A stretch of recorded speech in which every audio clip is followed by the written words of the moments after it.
is Rowena Dooley asking Sol citizens to report for duty.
Rowena Dooley asking Sol citizens to report for duty.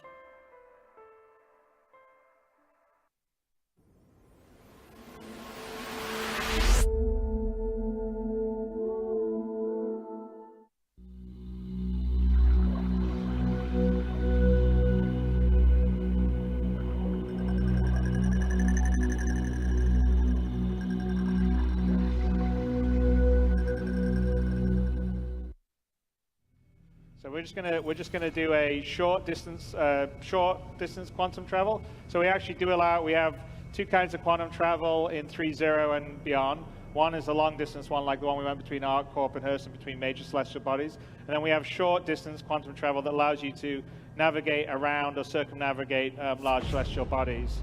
So like here, we're just going to come much closer up to the kind of sort of low orbit gateway into Hurston. So I'll let Glenn take us down with his consummate flying skills.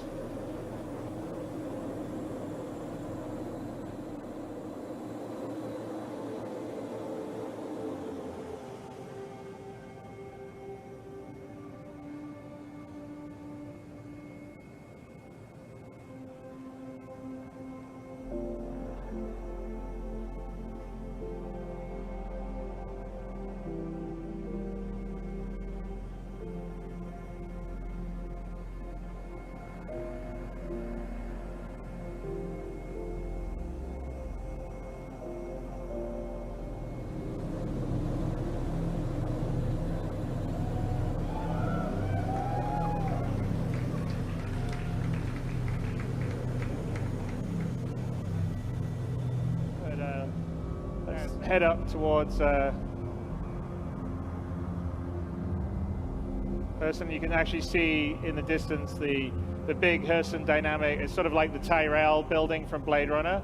So that's the main area, and actually when you land in Hurston, that's where you're likely to land, and it has all these beautiful shops inside, and it's all nice, but the outside of it's all kind of smog and factories and polluted air. So let's fly up through.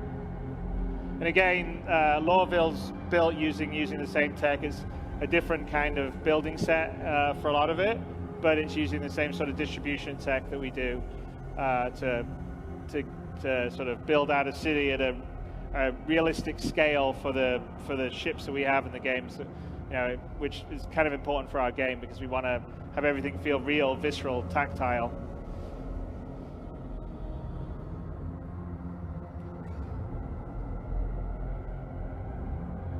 And you can sort of appreciate just the sheer scale of these planets because, off in the distance, Hurston didn't look very big, and now we're flying through it, and it's these are pretty tall, big buildings.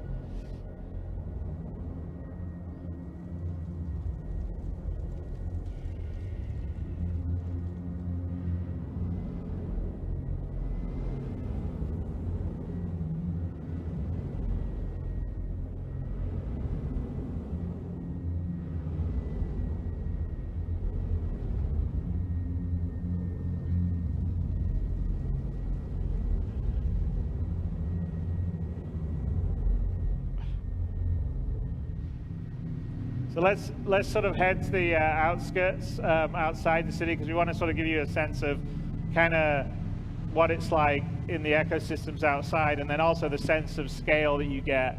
Because when you're flying around, you're moving pretty fast. I mean, we're flying at a pretty fair clip relatively. I don't think they'd like you flying around, say, Frankfurt at this speed, just above it. But to give you the sense of being able to fly over a planet and then get down on the ground, it's all seamless, and also all the details. So we'll just go out here beyond the main city areas and find a landing spot.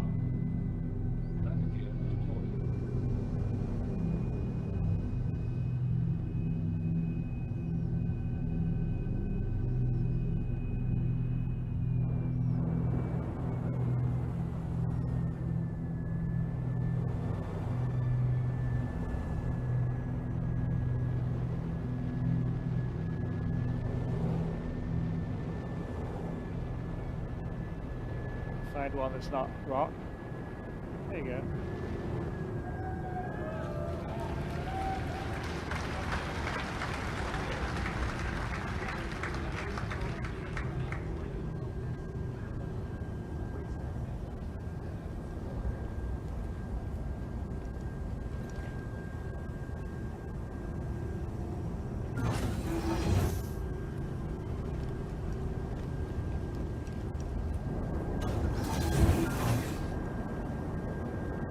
So here we are, we're down on the ground, and actually you can sort of see the large structures off in the distance, which maybe didn't look so big when we're flying over them, but really actually are quite massive. And this is kind of like the kind of tundra area outside Lorville. And let's go for a little run.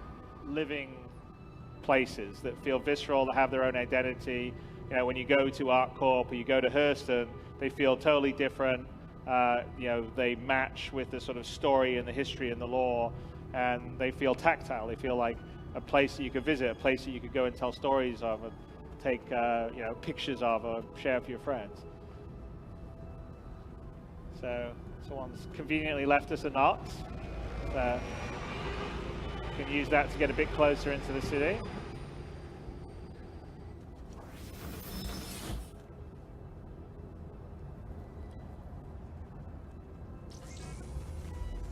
Systems activating. Systems on.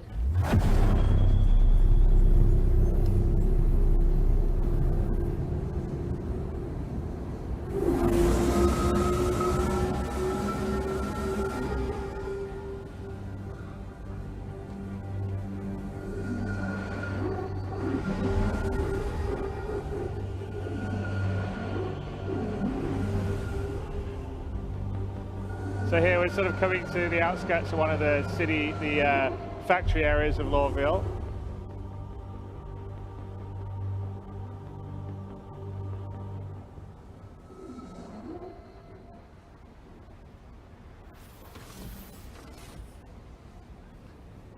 All right.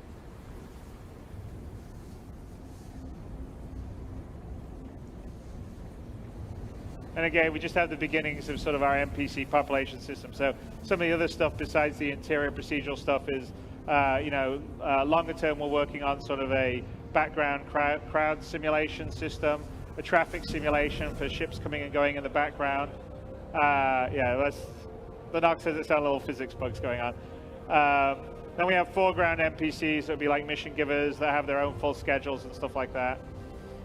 But all the places will get populated and feel like they're full of life. So you'll have like I said, the whole goal is to have 90% NPCs to 10% players in the universe. And when you come to a place like Lorville or a place like ArcCorp, it has to feel like, it has millions of people in it, because these cities are at that scale, and that's sort of what we're used to. And so we're working very hard to build background systems to be able to do that, scale it, create them on demand, and create a realistic feeling location on whatever planet you're visiting. So as you can see, there's the Hurston Dynamics main building off in the distance. So it's again, that gives you a sense of like the scope and the scale of the city really is compared to what we're doing now.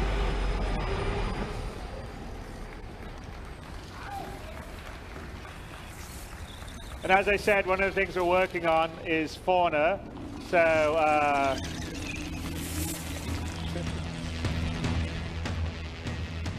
so these are first. These are the Oni, the Cypherpod Oni crabs. So they're little scavengers on Hurston, and there's quite a few other things that we're going to have on Hurston when we do it. But you'll have them running around and a bunch of other ones. But there you go. There's Lawville. There's Hurston.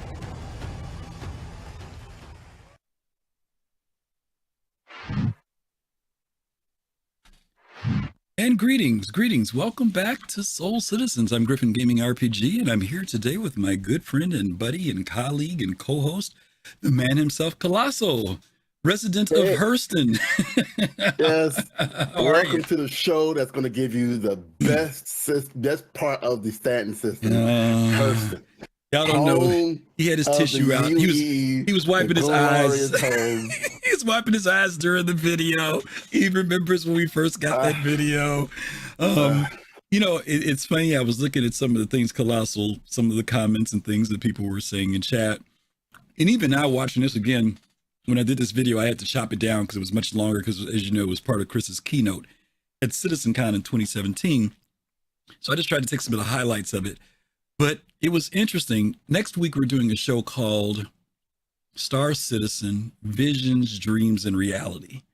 And the idea of that is talking about how this development process, and this video is a great example of it, of how when we first hear about something, we see the dream, and then, you know, there's the vision, rather, of what we want to see. Then there's the dream that the players come up with, but then there's the reality. It's a combination of the vision and the dream that we get in the end.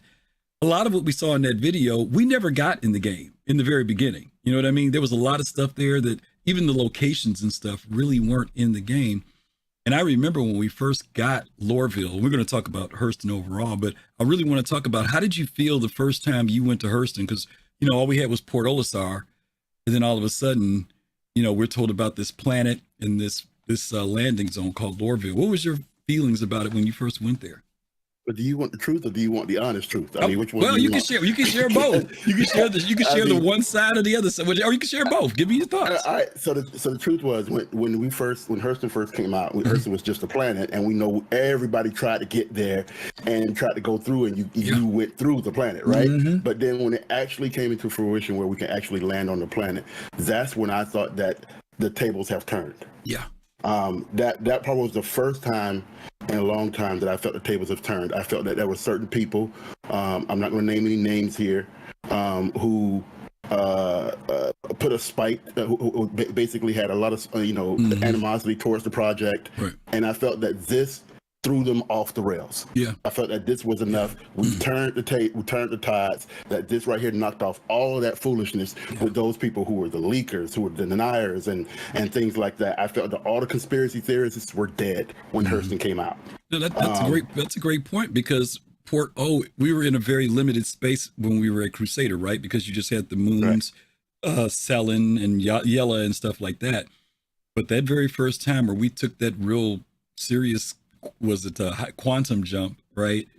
And when we saw the planet, I mean, like right now, it's in retrospect, it's been, you know, it's 5 years since this video, or 6 years since this video.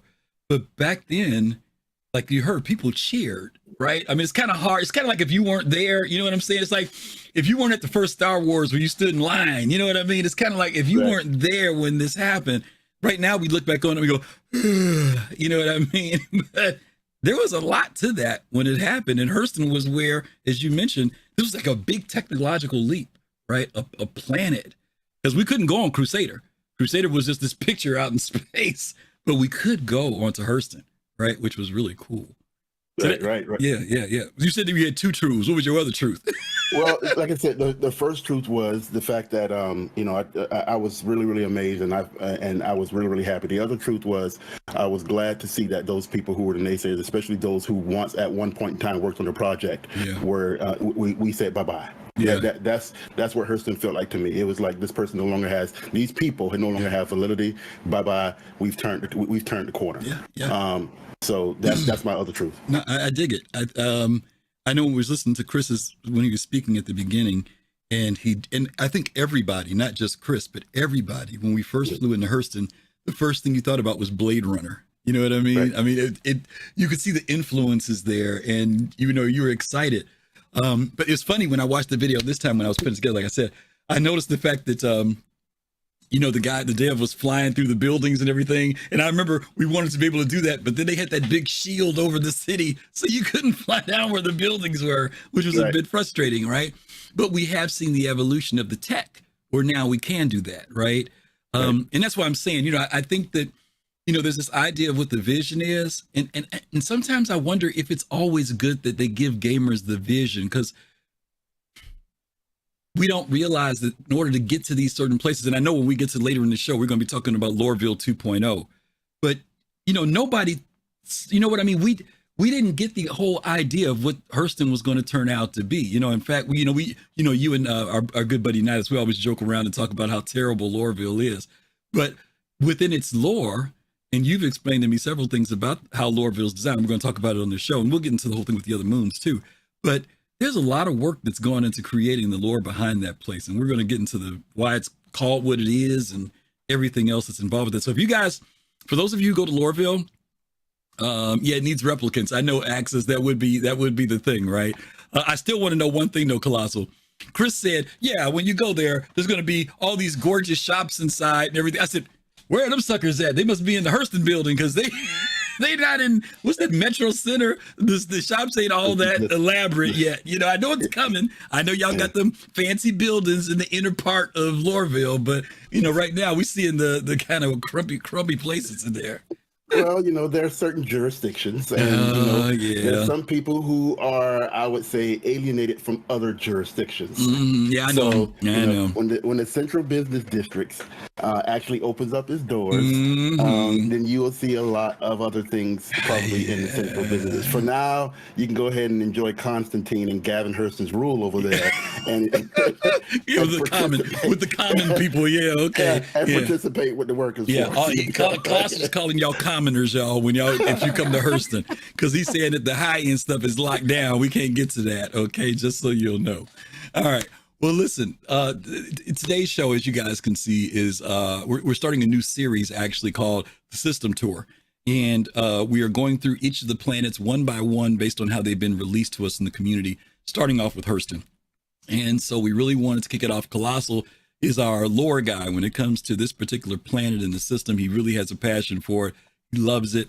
And hopefully he'll give you some good information, maybe some stuff that you've never even heard. There's stuff I had to do my own research on, but I know he's going way deeper than I have. So it's just going to be he and I talking about it today. But before we do that, we want to remind you guys that we are doing a charity fundraiser, as you see on the page, for St. Jude Children's Hospital.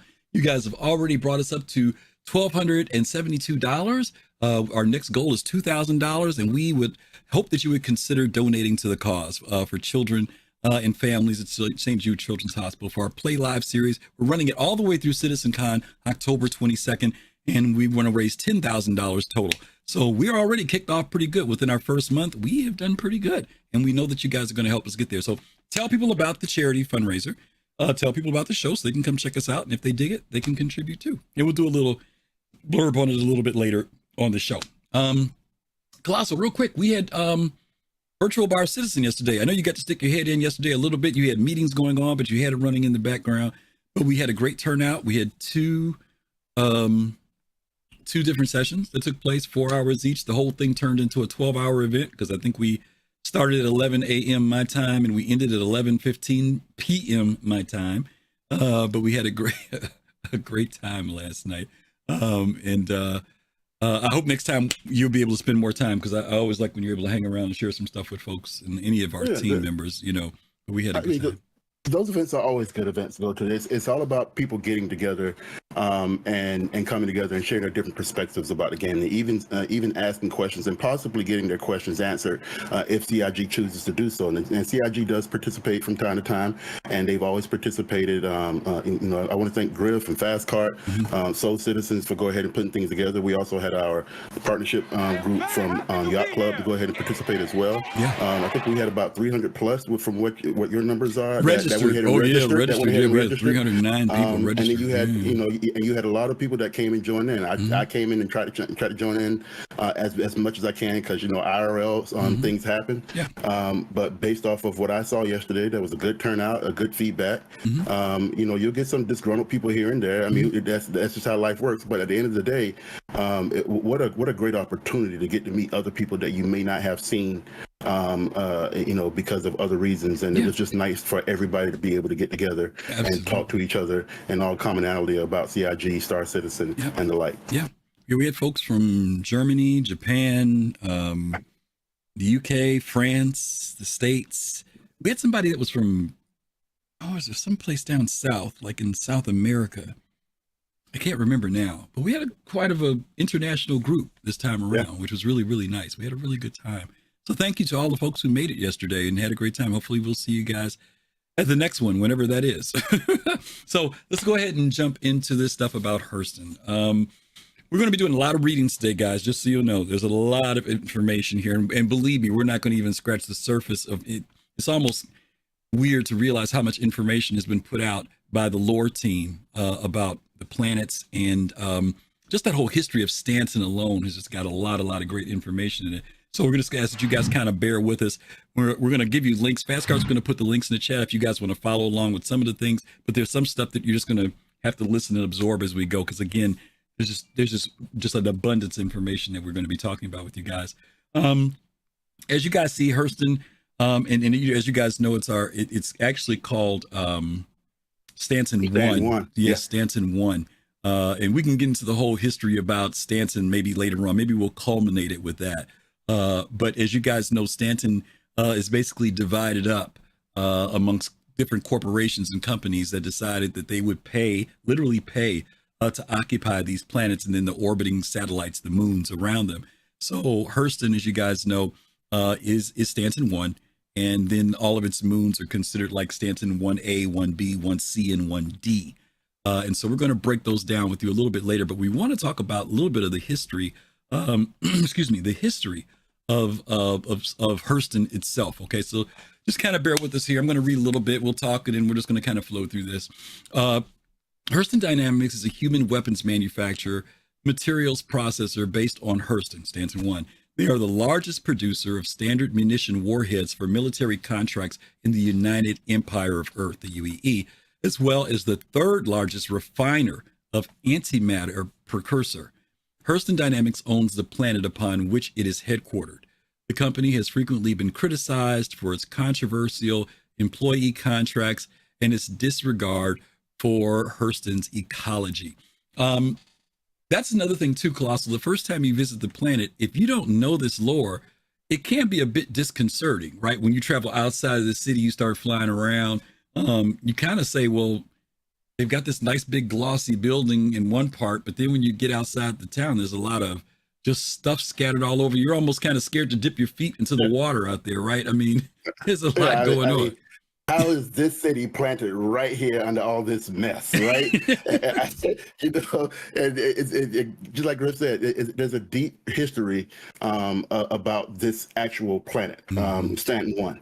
The Hurston is a family, and they are an old family, very rich. I think honestly, the Banu would love the Hurstons because everybody thinks that Hurston is based off of nepotism. Kind of, and not really.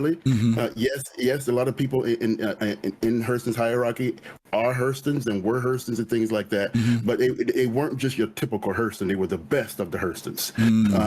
So and the Hurston, Archibald Hurston was one of the ones that really prided himself on that. Very, very stuck up, shrewd guy. Origin would love him, but he prized himself over.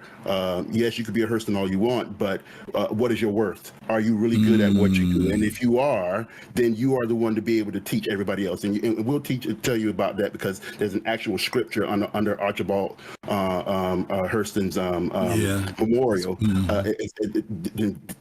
Delivering just that. So Hurston is a very, very, very rich, deep history dealing with the family lore. And you need to understand the family lore in order to understand how important Hurston is to the UEE. That's a good point. Let's talk a little bit about its jurisdiction, because this is another piece of gameplay that is not fully implemented per se in the game, but and I know you've always encouraged folks. Who is that? Chew. Oh, Chew, thank you so much for the community gift sub. We appreciate that. Thank you so much. Chew. And Ackerman, thank you for the follow earlier. I'm sorry I missed you when you put that in. Thank you so much. And Abyssian, thank you for the resub. I'm sorry, I'm just missing all the stuff that popped in here. Thank you guys. It's that Lord of Hurston. Yeah. You've always encouraged us and anybody that people need to pay attention to the mobiGlas and pay attention to certain items that are in there. You know, at first, back in the day, a lot of that stuff was put in there as a what's it called?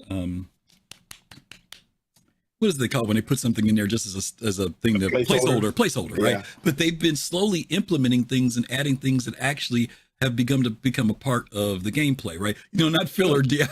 I died, Koji. I'm in placeholder. So one of the things is about the jurisdictions. A lot of players don't know that each of the planets, even though, you know, we're in UEE space, but all the planets have their own legal jurisdictions. And so what I want to do is read some of them. I'm going to read this paragraph and then read some of the ones and we can talk about them. While traveling within Hurston Dynamics governed space, be mindful that you are subject to not only UEE law, but to the local jurisdictional laws as well. If you violate local laws, even unknowingly, you may be expelled, fined, arrested, or imprisoned. Just like UEE military and advocacy agencies, local security personnel can require you to submit to identification scans, to establish your identity, conduct searches of your person and vessel, and detain you with due cause. Always obey the directives of authorized security personnel. Be sure to familiarize yourself with the jurisdiction's criminal activities and comport yourself accordingly. And there's a link there, Fastcart, if you can drop it in, if you haven't already. I may not have seen it. I want you guys to see, because a lot of people don't realize that each one of the planets have their own, basically their own rules, right? Kelosal, when you go there, there's, you know, you can't, there's some certain things you can bring, like contraband. There's different things you could do. Maybe you can get away with it over at ArcCorp, but you can't get away with it over at Hurston. Some of those things that are listed here are like, I think all of us have had this one, right? The failure to comply. When Hurston security forces tell you to stop and you don't stop that ship fast enough, or you try to get away from them, 20,000 UEC is the fine, right? Absolutely. That's the bat. Absolutely. And you know, and Hurston is notorious of that. You know, everybody ask yourself the question. This is where the violin comes in the background and start playing that sob song, and you get Puss in Boots coming through those eyes. Ask yourself the question, folks. How many times have you been pulled over in the Hurston part of Stanton system versus the Crusader part, right? If I've been to the Crusader probably 20 times, I probably got pulled over twice over that Crusader versus probably half the amount of time over that Hurston. Why? Because Hurston security, the Hurstons take their security very, very seriously, especially with the type of weapons that they create versus over there with the lack of security over there at Crusader. So I just want to be clear on where the security is on the Stanton system. Thank you very much, everybody. Those haters about Hurston. So, but see, if people don't know that, right? I mean, if they don't know that that's a part of the lore, you know, they get all frustrated wondering why they get stopped so much when they're over at Hurston. But there is some method to the madness, as painful as it might be. Some of the things that people have not had to deal with yet, Kelosal, is trafficking of certain substances, controlled substances. They got different categories, category A and B controlled substances, trafficking of stolen property, which we haven't gotten into yet, right? We really haven't gotten to that thing of knowing what items are technically stolen. Right now, we go to, like, for example, we may go down to Shubin Mining and grab a whole bunch of stuff out of there, but there may come a time in the game where that would be considered stealing, right? And so right now, we go fill up our ships. You and I were joking about this last night. Just go down there and stock up your ship for anything without paying for it. But we can guarantee y'all that it's not going to stay that way. It's not going to stay that way. You're just people to walk into one of these research places and start taking their stuff. So I mean, let me help you out. You know, I mean, trafficking of stolen property, folks, $3,750. Okay, $3,750 AUEC dollars. Trespassing, second degree, $1,200.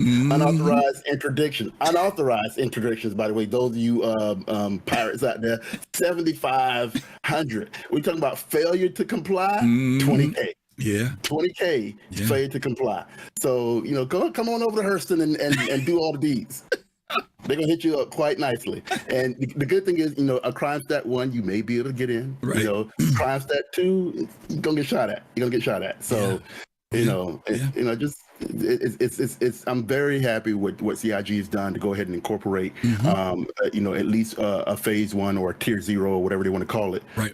In terms of this crime stat. Look at your mobiGlas, guys. Go to the journal section, go to the other part of the section where it goes ahead and tells you about all the type of jurisdictions that you go to, and you don't see the jurisdictions until you pop up in that part of the system. That's right. So as soon as you pop up that part of the system, if you pay attention at the top, it says you're in Hurston security or something like you got some type of a marker for that. And then you can go ahead and open up your mobiGlas, go to that, and you can see all the jurisdictions that part of the system in pertaining to Hurston has for you. So like you were just mentioning about the Class A substances, Slam, Widow, DCR2, I don't think we have that yet in the game. And they've got what they call Uncut Slam.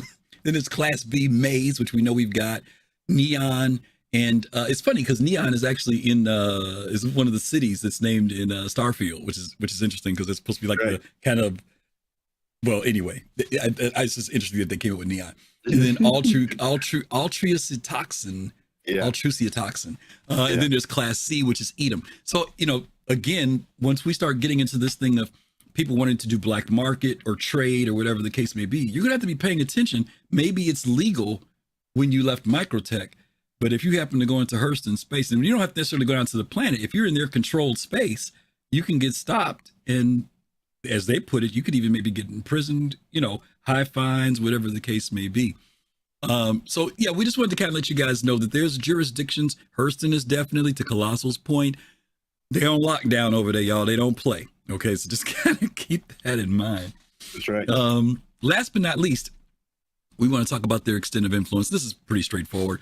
Hurston security forces and laws within its jurisdiction, which applies to within Hurston's gravitational sphere of influence, includes its 4 moons, Aberdeen, Arial, Ita, and Magda. And right now, I'm not sure. Have you, and you have to forgive me because everybody has different experiences in the game. I don't know everything about the game, but I will ask Kelosal this. Are security forces popping up at those locations from time to time? And I'm not talking about for missions. I'm not talking about like for missions. Yeah. I'm saying like when you get when you get stopped over Hurston, does that happen at the moons too? Because I don't know if it's happening. They make that happen everywhere. Yet. It does. It happens everywhere as long as you and Hurston's part of the Stanton system. It can happen even.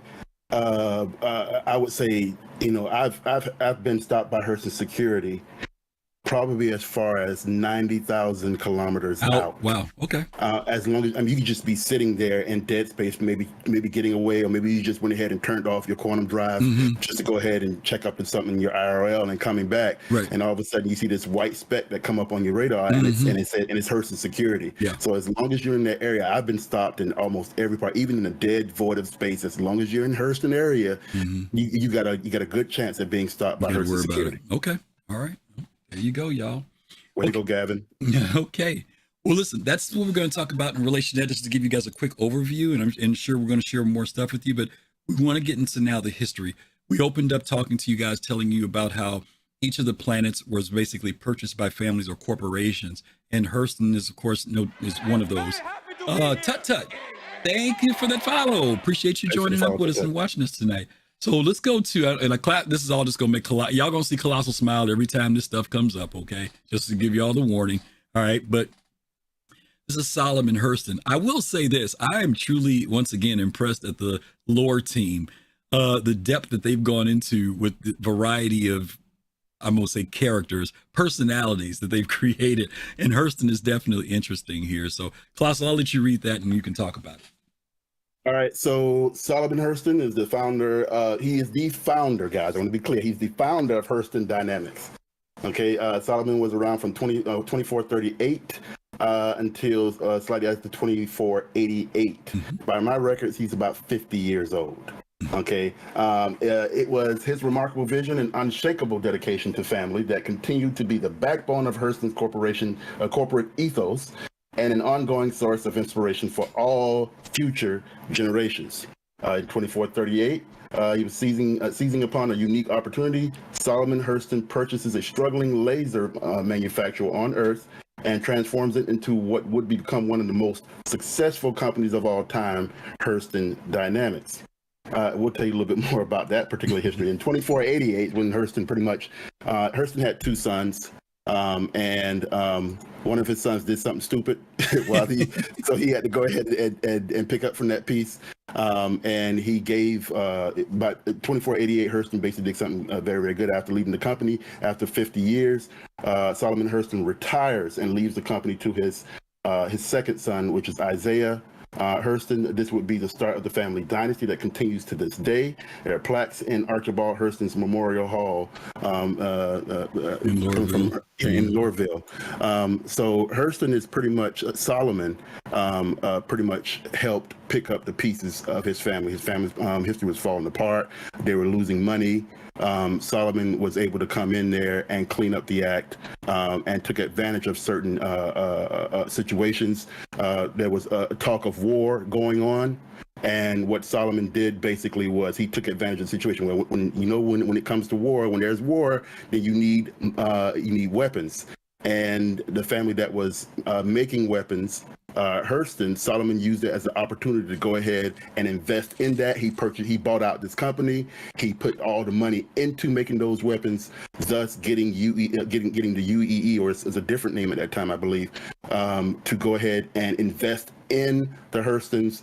So it was Solomon Hurston that got the UEE to buy all the rights into or to at least purchase all the weapons from the Hurstons, and that's how Hurston Dynamics came about. That's how Hurston Dynamics was created, and the Hurstons have never looked back at being the greatest producer of all weapons for the UE. I don't know if you saw it, but Reload, when you began your reading, he decided to declare Solomon as the first Sith. I just want you to know that was his definition of him. But yeah, this is where it all starts with Solomon Hurston. And again, the depth of this is really great. We're not putting everything up, but we are putting the links here for you guys to be able to follow these different folk. And when you get time, please follow the lore, because as you walk through the city, you'll start to understand why there are certain paintings and portraits, why certain places in the city are even designed the way they are. Because you find out about the reign, or that's the word, the reign of the Hurston family at Lorville. Okay. There is a ship named after him, by the way. It's the UEES Solomon. Solomon, really? So yeah, there's a ship that was honored in 2638. Oh, wow. Okay. And they are still considered. Are they the top manufacturer for weapons, or are they? I read it was the third top manufacturer. I mean, you read that was the third. I can't confirm that or deny that, but the Hurstons are. If anybody has the monopoly, it's the Hurstons. Okay. They have the monopoly when it comes to UE, dealing with large weapon manufacturing, including antimatter weapons as well. Okay, cool. All right, let's move on. We just talked about going down the family. I'll read this one for you, and you can elaborate. Isaiah Hurston, from 2431 to 2504. Isaiah Hurston was the second CEO of Hurston Dynamics. He inherited the company from his father, Solomon Hurston, upon retirement in 2488, beginning the family dynasty that continues today. What do you got to share about Isaiah? Well, Isaiah, I don't know. It's an interesting spelling of his name. He becomes the second CEO right before Arial. I believe Arial became the third CEO. But he just basically continued the legacy of his father, increasing the profits of the Hurston family, and leading on to his he became the predecessor of Arial Hurston. So it's not that much about Isaiah. It's the fact he does have a brother, but he's the better of the two, because his brother led to almost Why don't you talk about that a little bit, because there was a little bit of a calamity that almost failed the family, basically, right? Yeah, I cannot remember the name of the brother. I was shocked that I thought there was just Isaiah, but apparently there was another brother that was in there. They don't even list him. He's no painting on the wall of him. He's not even listed. There's no painting of the wall. Basically, he did something bad that basically caused the family caused a bad light, and shed a bad light to the family name. And the father Solomon had to come in and clean up house with that particular situation. So So that's part of the reason why he never got it, or at least he never got the CEOship, because Isaiah came in and basically, kept the family name moving forward. Solomon did a lot for the Hurstons to get to where they were, coming from where they were coming from. That family was in a decline, and because of Solomon, it helped put his family, his company back on the map and back in the lines of good graces with the UE. Okay, very cool. All right. Speaking of, you mentioned Arial. Let's talk about Arial. I would say something funny. I always thought when I saw the name, I don't know why. I don't know if this is one of those things where A is masculine and E is feminine, or whether it was just. But when I heard Arial without looking at the spelling, I assumed that Arial was a woman. I didn't realize that it was a man. Arial Hurston, CEO of Hurston Dynamics, who was known for creating the controversial life labor style employee contract. Hurston's Moon Stanton 1A is named after him. Let's talk about that a little bit, Kelosal, and if you can elaborate on the life labor lifestyle. Yeah, so I don't know if it's pronounced Arial or Arial. You got to be careful. There's two different pronunciations. Right, it could be Arial. It could be Arial. It could be Arial. You're right. I'm thinking it's Arial because most dudes I know with the name of Arial, they usually call him Ari. Okay. A-R-I. Yep. So it's probably Arial. So it's probably Arial. There is another Arial, but that's A-R-I-E-L. Right. You're right. No, it's probably Arial. You're right. Okay. Versus Arial. You're right. So Arial is, and get this. Let me go back to Isaiah. Isaiah was 67 years old when he passed away. By the way, Solomon was around 50. Isaiah was 67 years old. I'm just giving you somehow the Hurstons have found the tree of life, because they're just some old people. Arial comes in and he's born from 2466. He died in 2537. He's 71 years old when he passes. Okay, he was the third CEO of Hurston Dynamics, and he actually has a moon named after him, which is Arial. And I believe that is the Stanton 1A moon. But he basically created the life labor employee contract. I'll tell you this much. Slavery is outlawed right. in the UEE. However, there are 4 areas in the UEE that are questionable with slavery, and Stanton 1 is one of them. Stanton 1 is one of them because of this life labor style of employee contract. Back in the day, there were because of what Stanton does.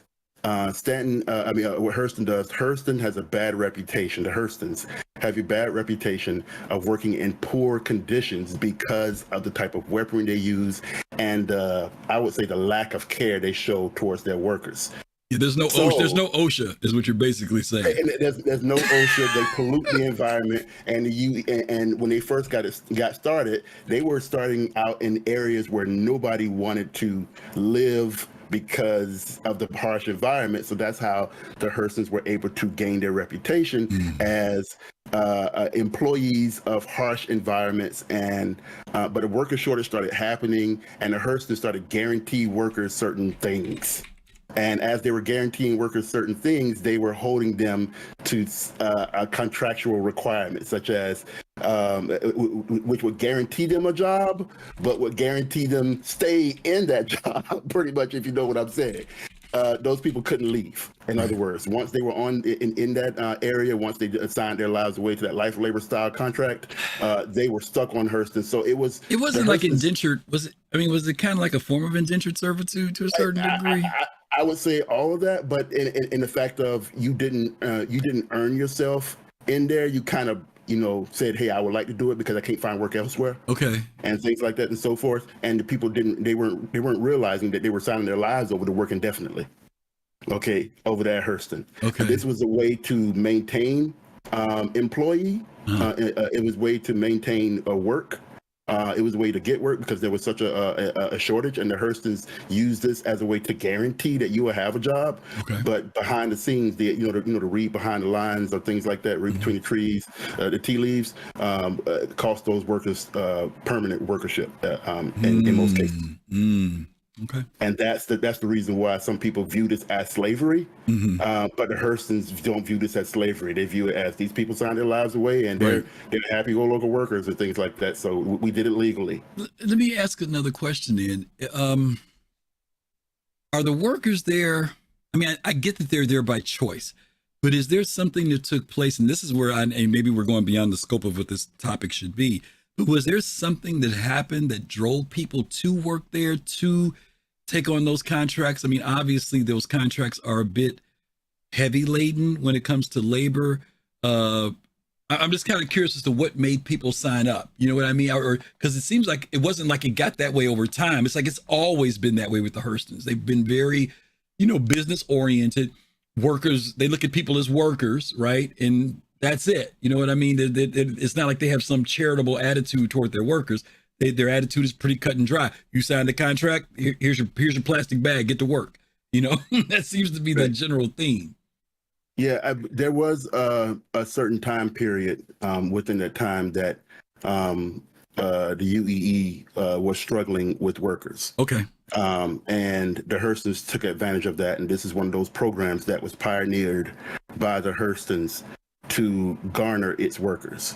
Okay. I cannot remember the logistics behind some of the things, but you got the Tavaran War that's happening around this time period. Mm-hmm. It's about to happen, about to get there, because we're going to talk about other people like Ita. Mm-hmm. She didn't survive long. Right.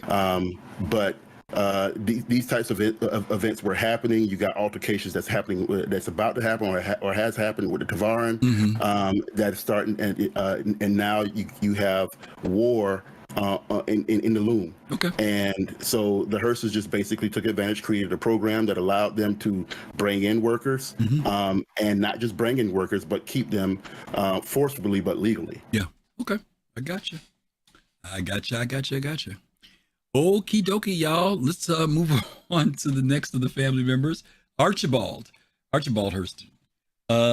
Gifted with unparalleled strategic excellence that not only vastly grew the company's holdings and forged an expansive vertical production network, but also earned him the distinction of becoming Hurston's youngest ever CEO.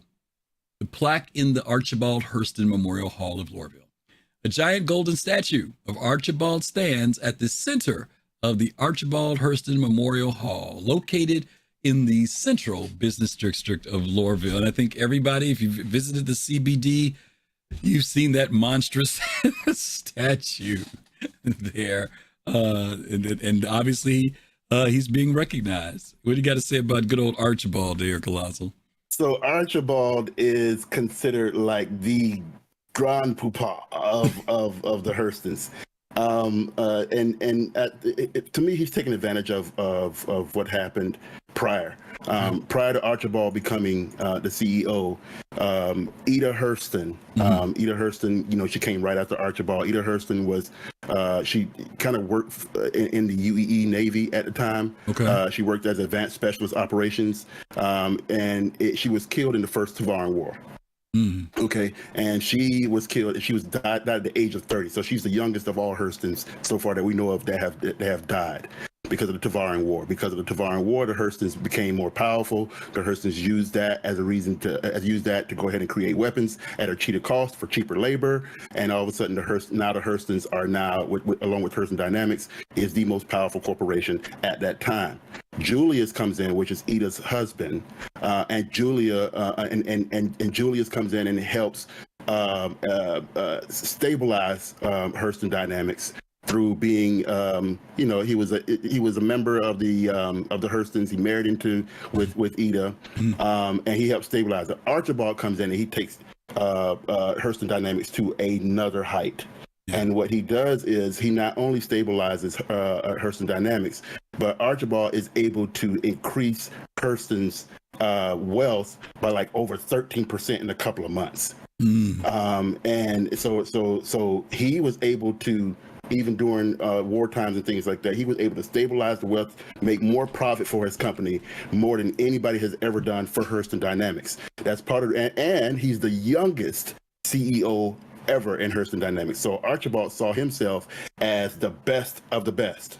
Okay. And he really, and he didn't have, I would say he had a shrewd disrespect for his workers. And if you look at his plaque says it says the workers must be taught excellence by their betters. Yes, he did. And you know what? I took that off because it was so much I couldn't fit it all on there, but it closed out with that statement. I laughed when I saw it.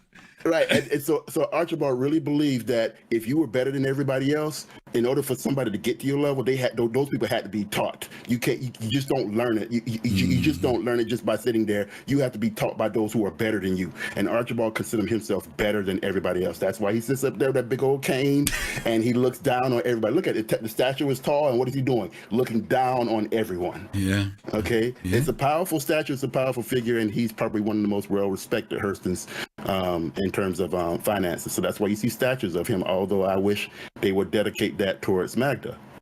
Okay. It is interesting that Solomon, I would think Solomon would have been before Archibald, but a lot of times the ones that come later, they think they're bigger than the ones before them. So, for whatever it's worth. Okay. So that's Archibald Hurston. Let's move on to this one here. Aberdeen. Aberdeen Hurston from 2821 through 2912 was a member of the Hurston family and namesake of Stanton's Moon, Aberdeen. He worked remotely with the weapons team at Central while he attended university, assisting them in their early forays into the antimatter-based missiles. He joined Hurston Dynamics as a weapons engineer in 2841, and in 2853, after decades of research, the team debuted Hurston Dynamics' first antimatter warhead, based on Aberdeen's design. This secured the company a long-term contract with the United Empire of Earth. Aberdeen retired from Hurston Dynamics in 2877. Yep, 91 years old. Another oldie. Okay, I mean, he's 91 years old. By the way, Archibald died at 71 years old. It seems like the great ones are kicking it somewhere between 50 and 90. But Aberdeen. So Aberdeen has a moon named after him, dedicated after him, in Stanton 1B, and it's called Aberdeen, and it houses a correctional facility that I know the warden very, very well. So what some people say, but what Aberdeen does is Aberdeen is an engineer. He comes in and he works mostly with the universities, and he comes in and he helps create an antimatter-based missile system. So so the Hurstons are moving to another step now. At first they were doing towards lasers, big time laser weapons, and once again they're trying all of these weapons on their planets like Hurston. That's the part of the reason how they were able to move into Stanton. They were back in the outskirts of the UEE for a while, or the UEP, whatever they wanted to call it back in the past. They were back in the outskirts, but because of their popularity, because of their strategizing, because of their success, they were able to buy one of the first companies to buy a major planet in the Stanton system and use that as an outright military test ground. And Aberdeen basically took the Hurstons into a new level by creating an antimatter-based system for the company. Someone in chat, I'm digressing a little bit earlier. Who was it? It was Daigoji, maybe. I think it was. Somebody, I think it was Daigoji because he's been cracking jokes. Someone said, "Oh, those Hurstons really love their lapels." I will say this. I have been curious as to when the team will start issuing clothing other than the worker clothing in Hurston that's reflective. Yeah, well, I mean, it's interesting because they kind of went with this almost 1950s. I'm trying to equate it to something in our world look with a lot of their clothing. I mean, it's a little bit exaggerated in the sense of the big lapels and everything, but there's a lot of 1940s, 50s stars look to some of their clothes. What is it? 40s? Yeah, I mean, you know what I mean? Yeah, I mean, almost to me, Chicago style. Ita has one of those hats. Yeah, the hat and everything. That's what I mean. Circular hats with a little feather on the side. Kind of big old. That's what I mean. Ita has one of it. When you go look at, Olivia, bless, rest her soul, she has it as well. And then Magda comes in with this big old slanted hat. That's what I'm saying. Slanted hat. Yeah, it gives you a 40, 50-ish type feel. Right. And I'm waiting for CIG to go ahead and put one in my hanger flare type deal. You know, something that looks like Solomon's, or you know, give me Julius Hurston's outfit. I mean, that right there was just regal. That's the regal outfit. You know. Well, here's your girl. We just talked about her. There's Magda Hurston, 2833 through 2921. Magda was the CEO of Hurston Dynamics from 2833 through 2915. And it was her initiative that led the company to purchase Stanton 1 from the United Empire of Earth in 2865. The third moon of Hurston is named in her honor. She was succeeded as CEO by her son, Gavin E. Hurston. Right. So Gavin is the current CEO as of today. Mm-hmm. Okay. Magda, to me, there should be a statue for Magda somewhere. Magda is the one that actually established Lorville on Hurston. She was the one she's the daughter of Chesterfield. Hurston. Chesterfield was from 2803 to 2891. He was 88 years old. Chesterfield had 2 kids. He had Magda and he had Bertram. Love those names. Bertram. But Magda comes in and she has a rich history. Obviously, Stanton 1C, the moon is named after her. They need to do more for that. She should also have a statue next to Archibald because, you know, once again, she comes in. She's the older sibling of Bertram. She was born in 2833 on Rytiff, which is Bremen 2, in the hospital, and she received her early education on Earth, Sol 3, and attended the Haymore School of Economics in Geneva for her undergraduate and graduate degrees, where she attended a Master of Science in Organizational and Social Psychology. Her dissertation, Live Work and Play, Employee Productivity in Controlled Environments, was selected as one of the winners of the Best Dissertation Prize for the 2854-2855 academic. After a long internship and things like that, she was instrumental at creating this program called at further establishing the workers program, Griff. And she, in 2877, she was the one that founded the city of Lorville. She was the one that actually convinced her father, Chesterfield, to buy Stanton 1. Okay, she was the one that actually convinced her father. She has a long history here. A chief operations officer, blah, blah, blah, blah, blah, and so forth. She's probably one of the, other than Archibald and other than Solomon, has probably the richest history of all the Hurstons. And of course, 2883, halfway through the erection of the Central Tower, this is where it was painful for me to read. Hurston Dynamics' new headquarters, Chesterfield, died after a short battle of pancreatic cancer, and he made Magda CEO under the leadership, and then from that, Magda died a very, very, very, very harsh death. She was coming into Hurston and happened to get in a collision where her and 6 other people passed away. And of course, prior to that, that's when her son, Gavin, became the CEO. Wow. I knew she had died some weird way, but I missed that detail. That was how she died. Wow. Yeah. Okay. Yeah, coming into it says while en route from Hurston Central Business District to Tisa Spaceport. There you go. While en route from Hurston Central Business District to Tisa Spaceport, she was planning to travel via a private service to her family's vacation home on Kelosal, which is Gauss 2. Her shuttle suffered a mid-flight collision with another shuttle. She and 6 other people died in the crash. Magda was 88 years old. Wow. Okay. We'll talk about lore when this gets over because I want to come back to something about the lore of this planet. And last but not least, I know we just referenced Gavin. Let's talk about Gavin Hurston. Gavin E. Hurston, nicknamed Colonel, is the current CEO of Hurston Dynamics and son of Magda Hurston. He succeeded his mother, Magda Hurston, who made the decision to purchase Stanton 1 from the UEE, the United Empire of Earth. He continued the policies of his predecessors, stripping the planet for resources and using life labor contracts in place of employment. Yep. So that's where he just took his, basically, her mother was doing all that. She signed, she helped get those contracts for the UEE in terms of that anti-pollution laws and all that good stuff. And he just basically continued his mother's work. It reminds me, once again, because there's another Hurston that's in the way too. And that's Constantine. Constantine is still around. Okay, and Constantine right now, I mean, we'll get to him a little bit later, but Gavin now is the CEO. So which makes me wonder, because Archibald says that it doesn't matter if you're a Hurston, as long as you put in the work, if you're good at what you do, if you're really good, then you deserve that position. Did Gavin deserve it? Because Constantine is there right now, and Constantine is working to become the CEO. Why don't you talk a little bit about that? Talk about, because Constantine is in the game. So maybe you could talk about that, connect the dots with that. So Constantine right now is in the game, and I'll be 2948 around to before what have you.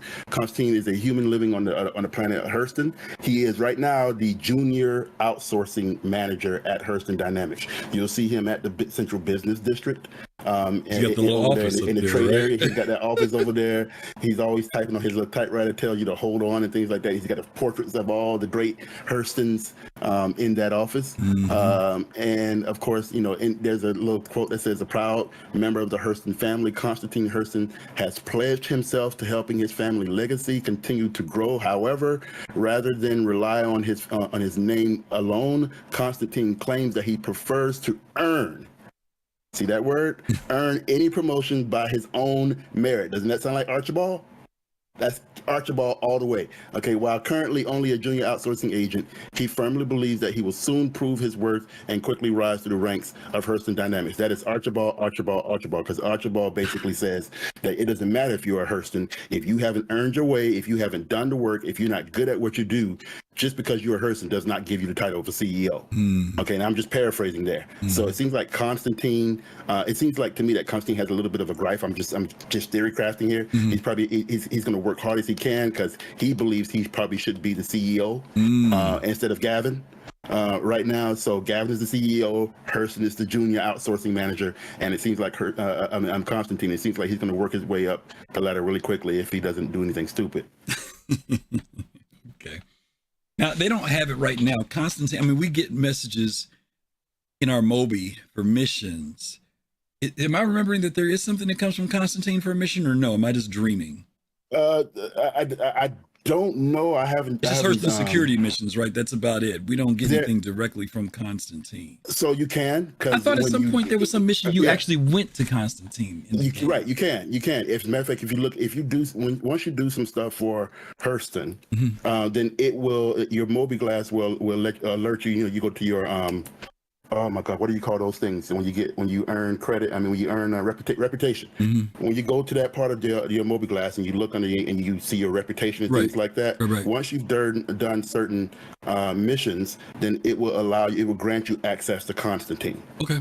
And you'll see Constantine's picture pop up and things like that and so forth. Then you'll be able to go ahead, and once you get that reputation, you'll be able to do some missions for Constantine. Yes. Okay, it's been so long since I've been over there and done those. I couldn't remember whether I was dreaming or whether they were missions there at one point or whatever. Okay.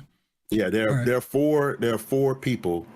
Four groups of people that you get missions from when you're at Hurston. It's Clovis Dunneely, Miles Eckhart, unless they moved him, Miles Eckhart, Constantine Hurston, and Michael Shaw. Okay. Cool. Let's take a pause here and let's talk about the lore. I want to go back into, some people might be asking, Kelosal, in the midst of this game, why is this all so important?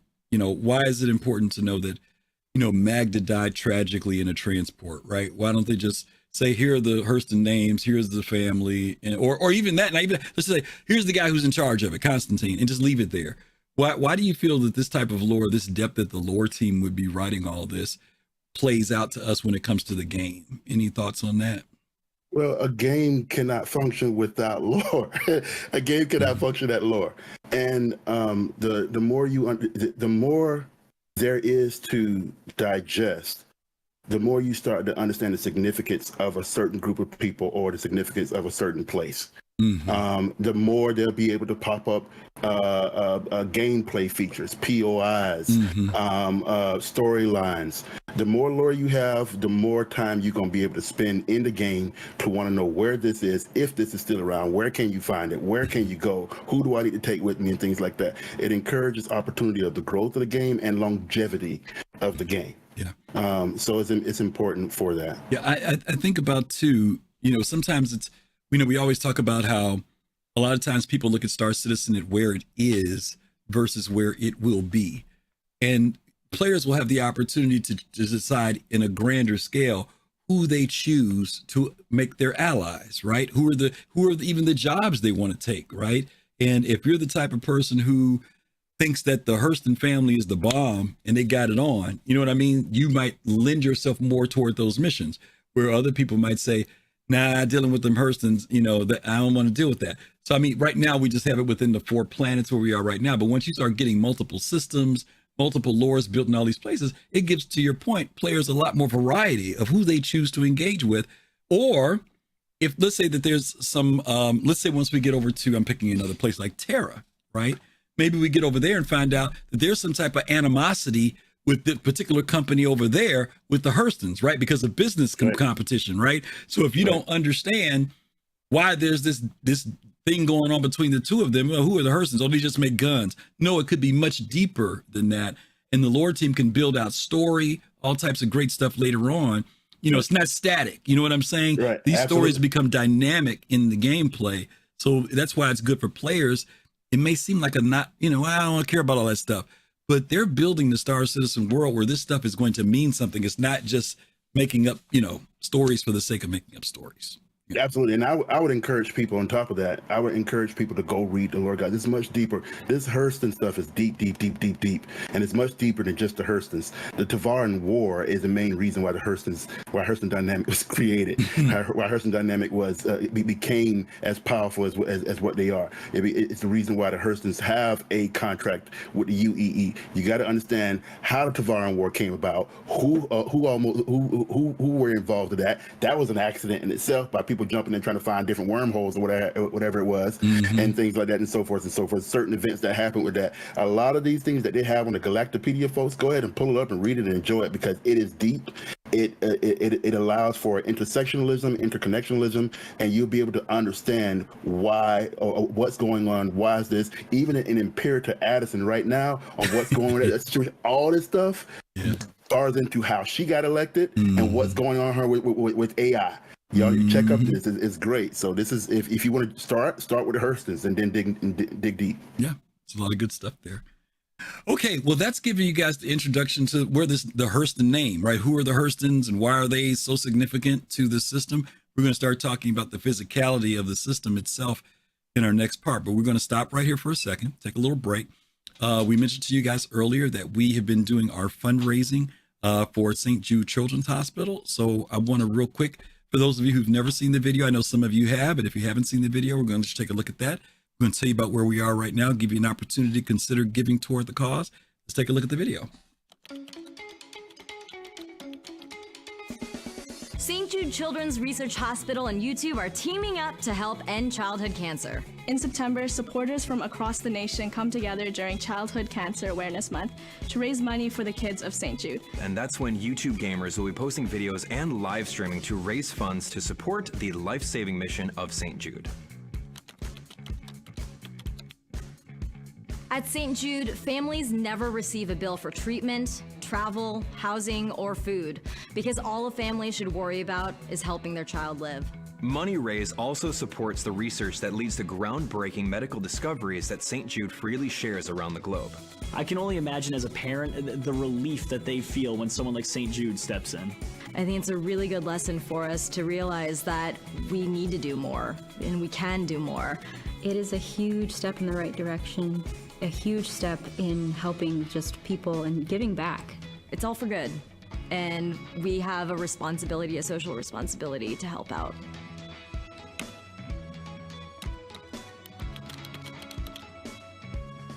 Find your favorite video or live stream during St. Jude Play Live on YouTube for Childhood Cancer Awareness Month and donate to this amazing cause. Your support will help St. Jude further its incredible mission. Finding cures, saving children. Let's end childhood cancer together. Let's end childhood cancer together, which I think is a great thing here. Let's talk about where we are so far. Yeah, we have already reached 2 of our milestones. You guys kicked us off a month ago with our $500 tier. We've already passed that. We passed our $1,000 tier. By the way, please forgive me because I'm going to think of the person's name. The person, if you're here who won our 1,000 tier. I need to send you your stuff, but I need your shirt size, and you didn't include it in the email. And I sent a follow-up email asking for that. So I'm going to go back and find out what the name is, because you have to forgive me, guys. I've forgotten, because I wrote this like 2 weeks ago, and it just hit me again. So if you're here, somebody put down Excel. Was that you, Fax? I don't know if it was you. But anyway, I need to know their shirt size so I can ship the stuff out, because I've got this stuff sitting in my shopping cart and didn't know what size shirt, and I didn't want to just send any old shirt. So please respond to my email. Let me know that you got it so we can make sure we get you your stuff. So anyway, our next tier levels is our $2,000 level, which is where we're at now. We're on our way there now. We are at, oh wow, somebody already gave $100 today. So thankful. Awesome. We're at $1,322, $1,322. Thank you. You guys have already raised us up by $100. We're going to reach our $2,000 mark. When we get there, we want to give away a UEE field naval jacket. You guys have seen it on the RSA website, along with the naval cap. So we want to be able to do that at our $2,000 mark. And then after that, our next big target, I'm not going to read all of these. You can see them on the screen. But the next one, if you guys get us to that $3,000 mark for the first time, we're going to do a 12-hour live stream. We're going to have guests come on with us, do some gameplay, some giveaways. Yeah, 12 hours, Kelosal. Get ready. Yeah, so and we're going to do giveaways that day as well. So we really want to be able to work our way toward those goals. So we really appreciate those of you who've considered giving. And again, pass the information on. Our Twitter has a QR code. You can send that. You can follow it any other time if you can't do it today. But it's till October 22nd, and we know we're going to reach our goal of $10,000. So thank you guys so much for that. Kelosal, let's hit part 2. Because this is going to be the other part that people maybe are a little bit more familiar with. I know you're very familiar with these areas. So we started out the show talking about the titles of these planets in the Stanton system, with Hurston being titled Stanton 1. And so when we read our description earlier, we talked about how this planet is, and we've watched this evolve, right? We opened up with that original video at the beginning, and there was no atmosphere, there were no clouds or anything, just kind of had this certain look to it. And also from that very first video we showed at the opening, we've seen how the tech, and right now, guys, we're talking about the tech side of the game now, as well as the lore. CIG has been putting a lot of work into building out Hurston, where now you see an ecosystem. You can fly over the planet and see things, mountainous areas where there's bodies of water. When we first saw it, a lot of that was very vague, but they've been really building out Hurston. And like I said, we're going to close that at the end, talking about Loreville and its upgrade. But I do want to talk about a little bit about Hurston here, guys. Hurston is a hot, arid planet that orbits closest to the sun in the Stanton system. It was discovered in 2851. It was sold by the UEE government to the company Hurston Dynamics in 2865. Unrestricted industry and mining, especially of antimatter precursor, have heavily polluted the atmosphere of the planet since the company took possession. Inhabitants are kept up to date on atmospheric conditions by a public air quality index. Loreville, the oldest and most populous city in Hurston, is home to Hurston Dynamics headquarters, a towering structure named Central that casts a permanent shadow on the buildings below. Now, Kelosal, there were some points in here that I wanted to talk to you about, and I know we don't know, guys, we're just talking here, so just be aware of that. But I do want to go by what they mentioned in the description here. They say that Loreville is the oldest and most populous city, which infers that there are other cities. It's just that Loreville's the oldest and the biggest. Have you heard anything in relation to that? I may have missed it in the lore somewhere. Because I don't know. Have you heard anything about other cities? Because I'm just saying, based on what they say here, they infer that there will be other cities, even if they're not there now. I know they're not there now, but I'm curious. Do you know if they're, because like when you go to R Corp, even though we focus on Area 18, we know there's an Area 17, 15, blah, blah, blah, blah, but they didn't do that on Hurston. They didn't place any other places, did they? Well, Loreville has what we call, Hurston has what we call jurisdiction dynamics. Mm-hmm. And there are other areas in Loreville that we can sit there and talk about. So, but there aren't any other cities, though.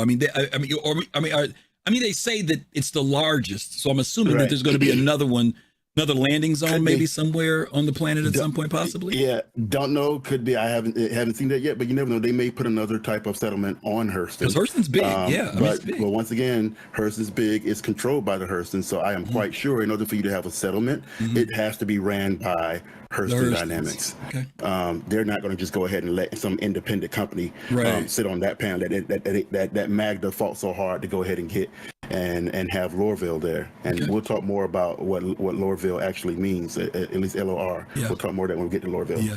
One of the things I think players also, maybe they're paying attention to now, because you've always talked about, as soon as you come down from the hab in Metro Center and you come off the elevator, there's this big sign in front of you that talks about the air quality. And you gave us a tour when Lorville 2.0 came out into the outer regions of Lorville City. And we saw that they had those signs, big bulletin boards, illuminated bulletin boards, telling you what the air quality was, even out in the further districts. A lot of people don't know about how that's laid out. And we can talk about that when we get to Lorville. But, the air quality thing is it's like there's a part of the Hurston thing where they're taking care of their workers. At the same time, they're also making the problem, you know what I mean, that exists. You know what I mean? Like they're polluting the air, but at the same time, they've got all these safety measures because they want their people to remain healthy. Well, if you let the Hurstons tell it, they're doing the work, they're doing the business of the UEE, and they're trying to protect the UEE citizens. And if part of that is protecting their people with bags and things like that on the planet of Hurston, then so be it. That's part of it. Once again, Hurstons have gotten away with that for generations. Yeah. Okay. So, but yeah, there are areas because of the poor quality of how the Hurstons treated the planet of Hurston. The area is habitable. You can breathe the air, but there are certain times that the air quality becomes very, very bad, and you'll see, hopefully in the near future. But they have it set up to where they have these billboards and these big old electrical signs that says bad quality, and once that quality is bad, the theory is you have to put on your protective headgear, because if you do not, you may suffocate or you may die. And from time to time, that quality will change to breathable or whatever type of setup they want to put up there. But those signs are up. They are not functioning yet. But when they do, it'll take Hurston to the next level, because, they'll be meaningful. They will be meaningful. And again, we always know. And by the way, Doc, I don't know if it's Doc Green or just Doc GRN, but thank you so much for the Prime sub. We appreciate that.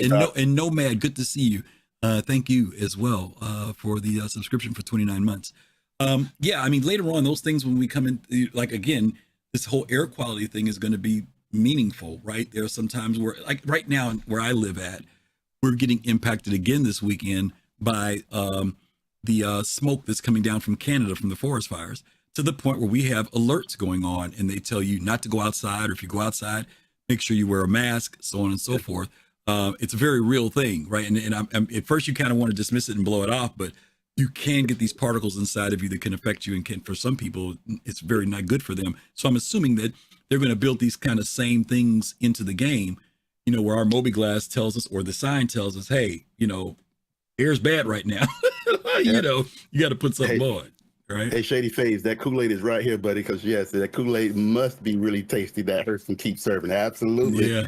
Yes, absolutely, buddy. Come on down to Hurston. If you see me in game, I will give you a free headgear. Wait a minute, y'all. Kelosal will meet you at the spaceport with a box in his hand. He is not joking, y'all. So if you let him know you coming, he's waiting there to make sure that you will be safe while you're visiting him in Lorville. Okay. All right, so gotta help you out. Yeah, that's Stanton 1. Okay, and again, we're all familiar with that. Let's move on. Let's start talking about the satellites. And when we say satellites, referring to the moons. Let's talk about Arial. Arial is the first moon of Hurston on Stanton 1, and is named after. Let me correct myself, because Kelosal corrected me earlier. Arial Hurston. The creator of the life labor style contract utilized by the Hurston Dynamics for their employees. It is a thin nitrogen methane atmosphere and a rocky, dry landscape. Colonies of the invasive slime mold Proto have been found on Arial's surface. All right, I'm turning it over to you there, Kelosal, about Arial. Arial's kind of a popular moon, I think, out of all of them, other than when folks go to prison. Well, let me say this. Arial used to be like the most popular place, but I hear people now going to Magda a lot more. You know what I mean? To do things, whatever those things may be. But Arial, it's the closest one to Stanton 1. Any thoughts about Arial? Well, it does have a comm array, ST1-13, that's there. So once again, it's another way how the UEE are able to communicate and keep up with who's around. There are 2 stations that are in Arial, 2 mining outposts, HDMS Bezdek and HDMS Lathan. And they do have some commodities that you can go up there and get, and if you want to go ahead and get some loot, some drinks, you can go ahead and check those loot boxes out. It is not habitable, so you might want to go ahead and wear your space gear when you get up there. It is going to be a hot planet. I mean, so it's a toxic environment over there. And once again, it's I'm assuming that the guy's name is Arial because, like I said, I have friends whose name is exactly spelled that way, and they're all dudes, and they're all pronounce them as Ari or Arial. But yeah, this is just one of those planets that Hurston was able to go ahead and one of those moons, sorry, that Hurston was able to acquire, and they continue to. Now, because of its toxicity and things like that, obviously Hurston's probably not going to do that much in terms of weaponry consolidations there like they do on Hurston, but it's owned by the Hurstons nonetheless. Okay. That life labor style employee contract applies, so you can thank Ari for giving us that. Yeah. I looked up the thing about slime molds because I'm not familiar with that, and I was just reading. Daigoji said that slime mold is pretty funky stuff. But here it says the slime molds are smaller than a few centimeters, but some species may reach sizes up to several square meters in mass, up to 20 kilograms. They feed on microorganisms that live in any type of dead plant material. They contribute to the decomposition of dead vegetation and feed on bacteria and fungi. They say for humans, they're not necessarily a danger, but it will be interesting to see. Again, CIG has kind of told us whenever they put something in the game, there's a reason it's there. It's not just, for the heck of it. So I am curious to see whether or not, and obviously if they talk about the decomposition of the plant life and everything, because the way the planet's been treated, slime molds would be something that would be there, helping with decomposition. But I'm curious to see, once we start getting flora and fauna into these planets, especially these planets that may be toxic or whatever, whether we as players are going to have to be, because, CIG has told us about these different types of environmental suits we'll be able to wear. If a flight suit may not be significant or, sufficient enough, especially with an atmosphere. What did they say this atmosphere was? This atmosphere is toxic. It's toxic, right? Yeah. Okay, it's toxic. And thank you, Jason. Nitrogen, methane. Nitrogen, methane atmosphere. Yeah. Right. And I was just getting that 97% nitrogen. Good luck. I mean, I was just getting there.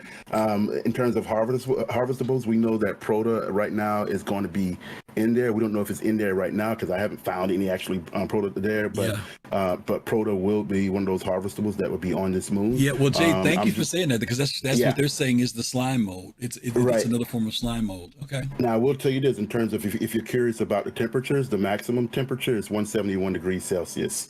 Okay, 171. And the minimum is 151 degrees Celsius. Is that all? If you, is that all?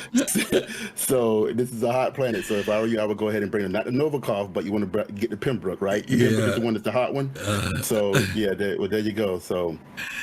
Ooh, good googly moogly. But remember when it first appeared, Griff, how beautiful the color was? Oh, absolutely. Arial's beautiful. It looks like a big orange juice, just orange, just sitting right there. You just want to just take a straw and just yes, because it's just that bright and colorful. Yeah, no, it is. It is truly gorgeous. I agree with you 100%. And again, it was probably in the earlier days, very, very popular moon that a lot of people would go to, particularly miners back in the day. But as the resources have become more and more spread throughout the game, people are visiting the other moons now just as much. And speaking of other moons, Kelosal, let's go talk about maybe one of your second homes here, Aberdeen, Stanton 1D. Aberdeen, named after the designer of Hurston Dynamics' first antimatter warhead, Aberdeen Hurston, is the second moon of Hurston in Stanton 1.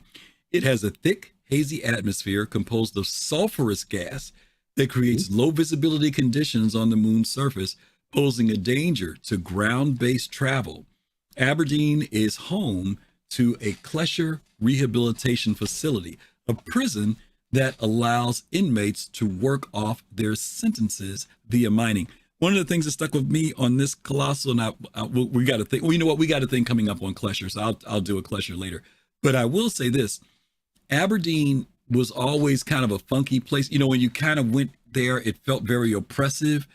It was like you'd have all this I don't want to say sunlight, but light from Stanton, from the sun.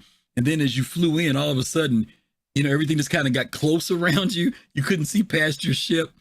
And they've now made it spooky. When you go to this joint, you know what I mean? It's not like the most friendliest place to go to, right? Aberdeen is probably one of the freakiest, one of the nicest looking moons to go to. Mm-hmm. When you're looking at it from orbit, just like you said, it looks fantastic. But when you actually drive in there, it is spooky. It has a faint orange type, almost like you're going into the haunted mansion over there at Disney World or Disneyland type feel. The trees over there are all warped and all just dead, and you feel like if you just touch one tree, you might just turn the dust on you. I mean, it has sulfur dioxide, 89%. Sulfur dioxide, sulfur oxide, and sodium chloride. And maybe our resident expert, Jay, go ahead and elaborate the audience on how toxic. There it is. She dropped it in. Thanks, Jay. I mean, maximum surface temperature, 237 degrees Celsius. Maximum. And the minimum is 170 degrees. Okay, so you're going to be boiling over there. That is a very good place to hold, and forgive me, I get upset when people call it a jail cell. It is a rehabilitation facility over there at Klesher, and it wasn't founded by Aberdeen, by the way. We'll talk more about that later. Well, I love what Black Knight's interpretation. You and Jade gave all the scientific definitions of the air composition. And Black Intellect said it just smells like farts. Okay, that was basically what it broke down to, with all that sulfur, But yeah, I love the fact that, this isn't just some random color. If you had a sulfur type thing, that's what the atmosphere, the color would look like.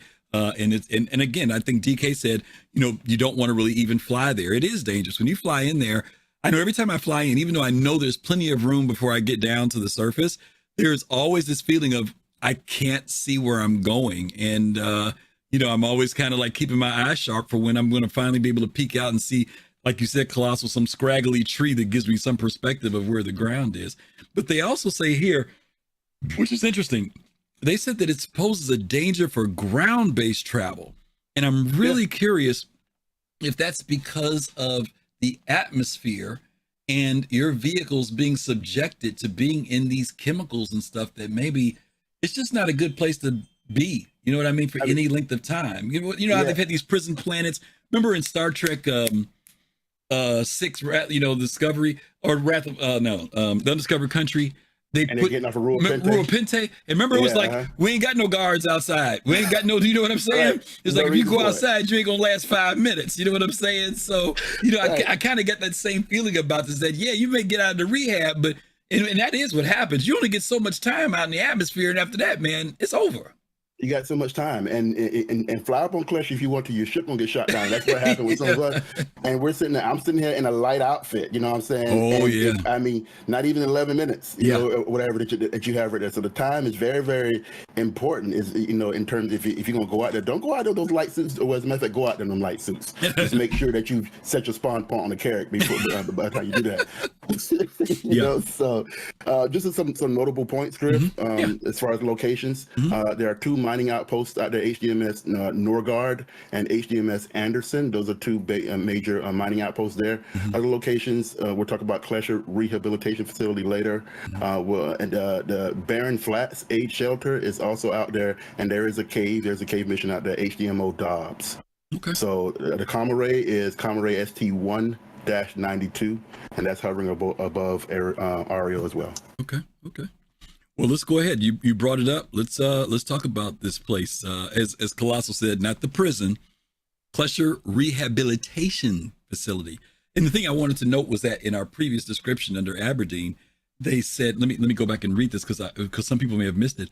They said it's home to a Klesher Rehabilitation Facility, which implies that Klesher Rehabilitation, there are other ones, which implies that it's a corporate built thing. In other words, there are several Kleshers, all right, not just this one particular one, all right? Correct. Klesher Rehabilitation Facility is an automated correctional facility located on the moon of Aberdeen and operated by Klesher Rehabilitation Facilities on behalf of the UEE.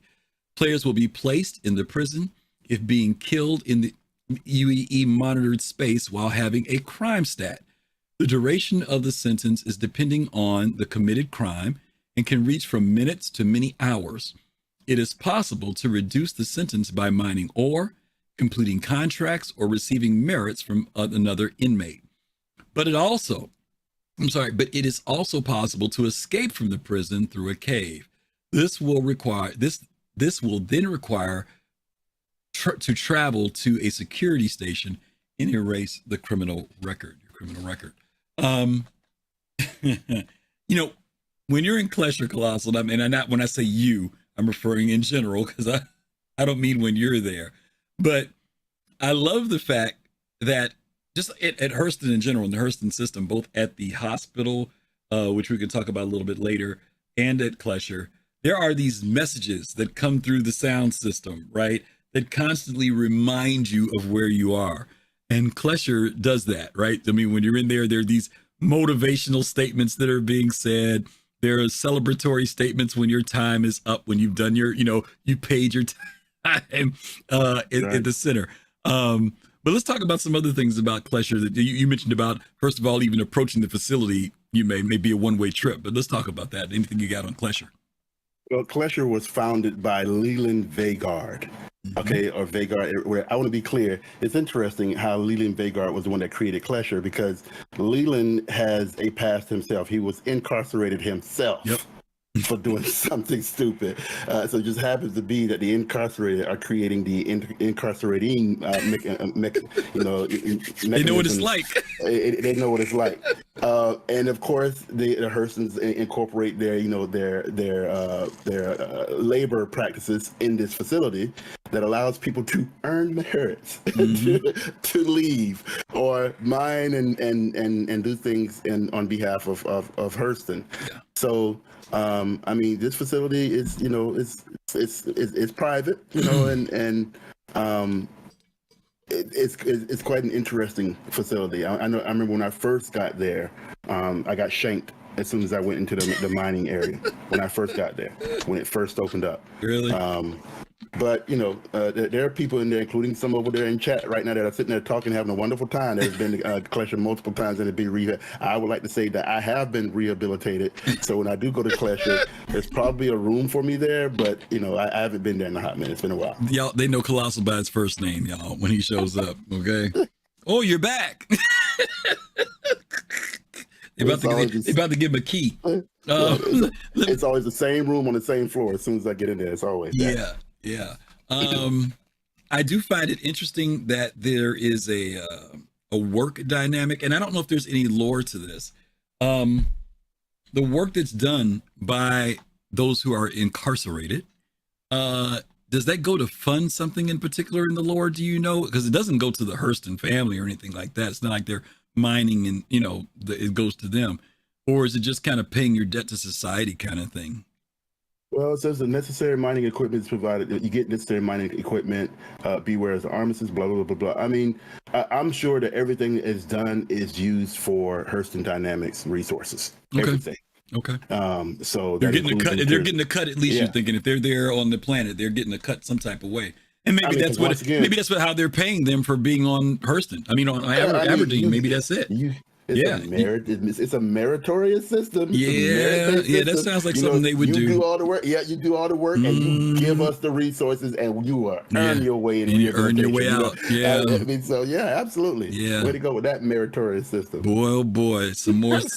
We won't say the word slavery, but there's definitely some indentured servitude even in a criminal level. Jeez, yeah. Okay. Well, I know the first time I went there just to go see it. I remember landing. I took a yellow jacket, not a yellow. Yeah, I took a yellow jacket. I took a bike, and I was trying to get there. And you park outside of the proximity thing so you don't get get shot at. But I also remember I had very limited time on oxygen, and the temperature was burning me up. I didn't come with the right. This is before I think they put out those heat suits, and I was trying to get there. Man, it was tough. It really was tough. I finally did make it up to the building, doing a lot of zigzagging and everything. But I don't remember if I made it back or not. But I remember seeing how big that facility is from the outside. When you fly in, it looks a little different, but that is a huge facility. And I am curious as to whether or not it expands beyond, CIG opens it up more, that there's more to it later on than just the area that we see right now. So we'll see. I know they've done some work with it. They've added some more tunnels and things like that. It is a deep. Yeah, it's got the depth. Yeah, I'm just curious about the building itself. You know what I mean? Because the area that we're in is so small in relation to the building. It's a really big facility. Right. Just a couple of extra things. Yeah. Crime 2 or higher will earn you into the jail cell. I believe a crime 2, a timer started ranging in a duration of 1 to 3 minutes in terms of bounty hunter stuff. But here's some interesting stats. Crime stat previously accumulated will be placed upon a convict. For example, if you have a crime stat of 4, that may result you in 8.5 hours worth of prison time. A crime stat of 3 may result in 2.5 hours of prison time. Any unused merits, this is how wonderful the Hurstons are.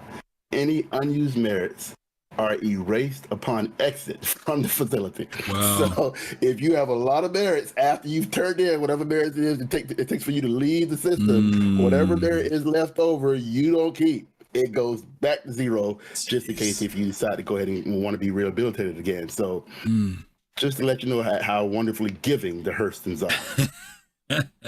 Okay, giving.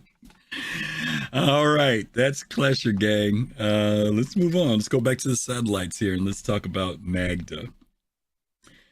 Magda, Stanton 1C, is the third closest moon to the Hurston Stanton 1. Although its temperature falls into the ranges friendly to life, its nitrogen methane atmosphere cannot be safely breathed. Enormous areas of blue-green dirt on Magda's surface are said to resemble oceans when the moon is viewed from orbit. The moon is named after former Hurston Dynamics CEO Magda Hurston, who recommended that the company purchase Stanton 1 from the UEE in 2865. In recent years, natural geological formations, Skedo Rock, have become a popular location for landscape photography. I will say this, Kelosal, Magda is a beautiful moon when you go there. The green crystalline, what they're talking about, the Skedo Rock, is beautiful. It scatters all over that place. Every time I go there, I'm like, this is pretty amazing that they came up with this. Yeah, it's just as beautiful as the outfit that Magda was wearing. I feel like they need to give Magda more than just a moon. I mean, this is a woman who went to her father Chesterfield and told him to purchase Stanton and help fund and build Lorville and the CBD. There should be, and they put a statue of Archibald up in there. I mean, I'm just spewing out some hate a little bit. This woman deserves a statue somewhere around Hurston, at Lorville, at the CBD. She built it. But yeah, this moon 1C, it's the third moon in around Hurston, and it does have I am interested to see if Skedo Rock is there. I've never heard of it until this week. About that, Skedo Rock is supposed to be some POI. Maybe it's there, maybe it's not. I don't know. Oh, but I thought that was the green stuff. That's not it. That's something. It's something different. Is it the green stuff? Isn't it? Is it recent years and natural? It says natural formations like Skedo Rock, so it could be the rock. Yeah, you're right. Says it's there. It's the green stuff. It's the green rock material. Okay, that's what it is. Okay, all right. So the color. But of course the atmosphere, as far as surface temperatures, get this: maximum 5 degrees Celsius. That's max. Yeah. And minimum 80 degrees Celsius. So, I mean, not enough to bring your Novikov, but still, it's a cold environment, I believe. And toxic as well. Yeah, it's toxic. 98% nitrogen, methane gas is there, hydrogen, and carbon dioxide running around the place.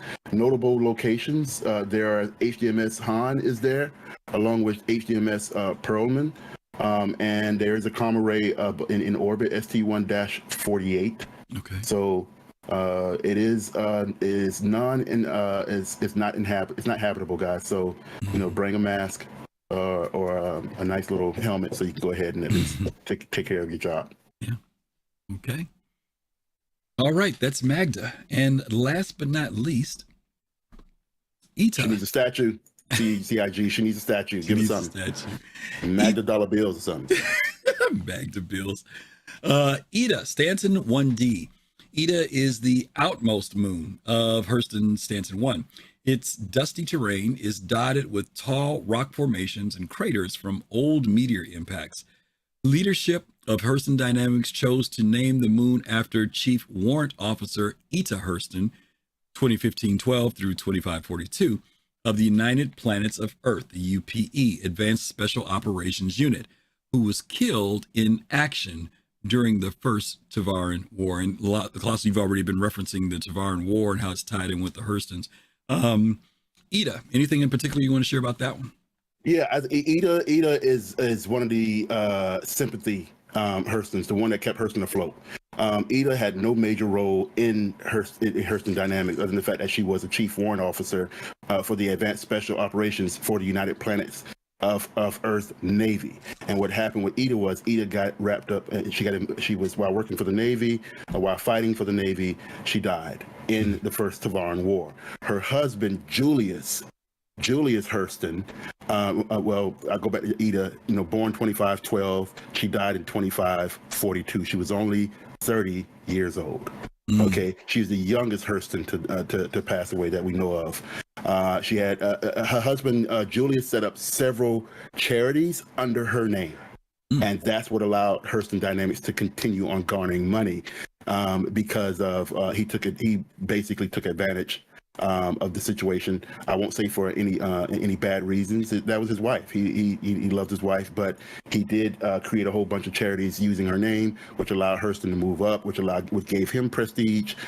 He was employee of Hurston Dynamics, working in the financial department, where and because of those charitable situations that he used, they were able to go ahead and name the planet after her because of her death in the war. Okay. Or name in the moon. I keep saying planet. It's a moon. I'm sorry, guys. Yeah, I know what you mean. Yeah. I know what you mean. Yeah. Let's see here. I am setting up. Did I forget to put this video in? No, I didn't. Here it is. Yeah. I don't know why I didn't put a video. I just didn't put the thing in. Okay, so that's Ita. Okay, so far, gang, we have covered the lore of the Hurston family. Giving you some background on Hurston itself, on the planet Stanton 1 and all of its moons and satellites. What we're going to do now is go to some more recent updates. When we opened the show, for those of you who got here a little late, we opened up with Chris Roberts's keynote address from 2017, where the first time our community saw Hurston. And it was an interesting view. Hurston... It gave us the vision of what Hurston was going to look like. It wasn't, when we got it in our hands, it looked a little bit different than that. But we were still blown away by what we got in our hands. And as you guys know, since then, just this year, a couple months back, Hurston got a facelift, completely upgraded. And the upgrading, and again, I appreciate Kelosal on this, because the upgrading wasn't just about graphics. It was also about making Loreville match its lore, pardon the pun. But there is tremendous lore, and as we watch this, I'm hoping that Kelosal can talk about it a little bit, because we're going to watch it and then we're going to play it without the sound, and he can tell you why Loreville looks the way it looks, because there is some method to the madness. So let's take a quick look at the video and then we're going to talk about it. Well, how would I describe Loreville to somebody who's never seen it? Lots of crazy stuff happened there. I don't know, man. It's very dusty. Definitely very dusty. Yeah. I think it would be something that's a place that's very polluted. It would be a place that's very oppressive, but also pretty lively at the same time. People are working there day and night. Loreville is essentially a mega city. It's sprawling, it's huge. and it's on a Stanton 1 planet inside the Stanton system. The story of Lorville, I know that it's been, it was built by a company, a family business. It's ruled by the Hurston family, and it's a very authoritarian regime. Place that's very expensive in the scale of it. Reminds you a little bit of 1984, that kind of stuff maybe. Also a little bit of a Tyrell Corporation from Blade Runner, something like that. That's what comes to my mind when I think of Lorville, yeah.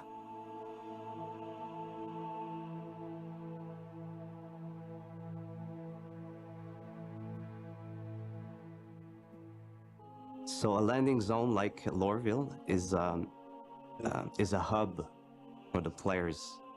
It has many services. There's the habs, the habitations, and from there, they can spawn. There's the hospitals. There's shops.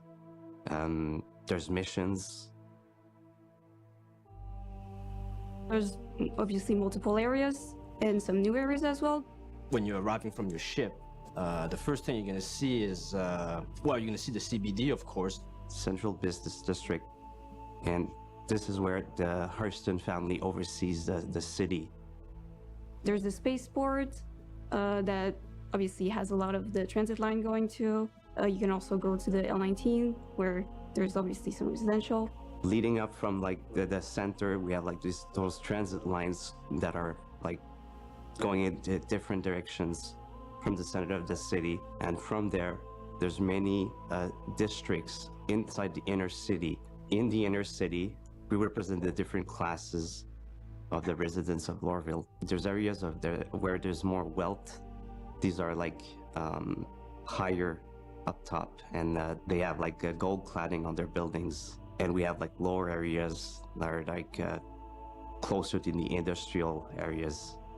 And it's mainly residential and commercial. We have lots of opportunities for branding. The branding comes mainly from Nicolas Fortin's team. So we partnered with them, and they come up with new brands. In turn, the environment art team helped to integrate those into billboards and holograms throughout the city. So the areas like the CBD, the L19 at the spaceport, you're all familiar with.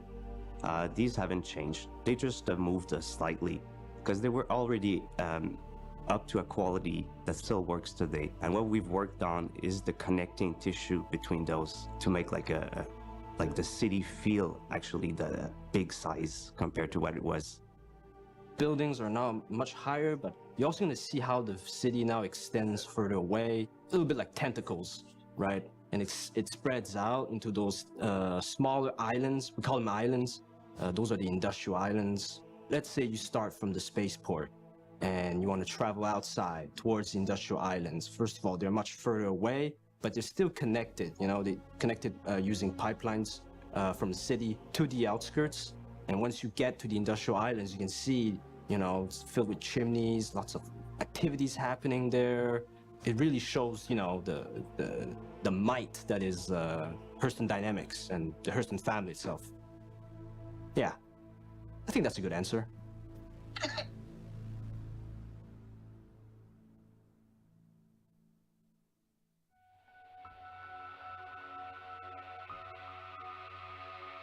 So making Lorville was not a straight line. There was many challenges, and we didn't really have expectations of what we could achieve or not achieve. We just went with our feelings, what kind of city we wanted to build, basically. We tried to create a certain variety of colors inside the city, but overall it remains pretty gray. But at the same time, it's also pretty dusty. It reflects the pollution, how industrial the city is. And in the end, we're just driving that point that it's heavily polluted or authoritarian, and that it's in everything we do. Lighting is very important when you're coming to a location. Where one of the last part that the artist will do, it really brings the life to all the previous work that the environment artist did. Lighting drives the eye. It makes us look at places, and it just like enhances the contrasts, and we get like a whole better look through that lighting. The lighting really, it brings in the whole atmosphere. And during the night, we want to bring that feeling of liveliness to the city. Yeah, night is pretty badass with all the new buildings, the taller buildings, the windows and everything. Little red lights, blinking red lights across the city.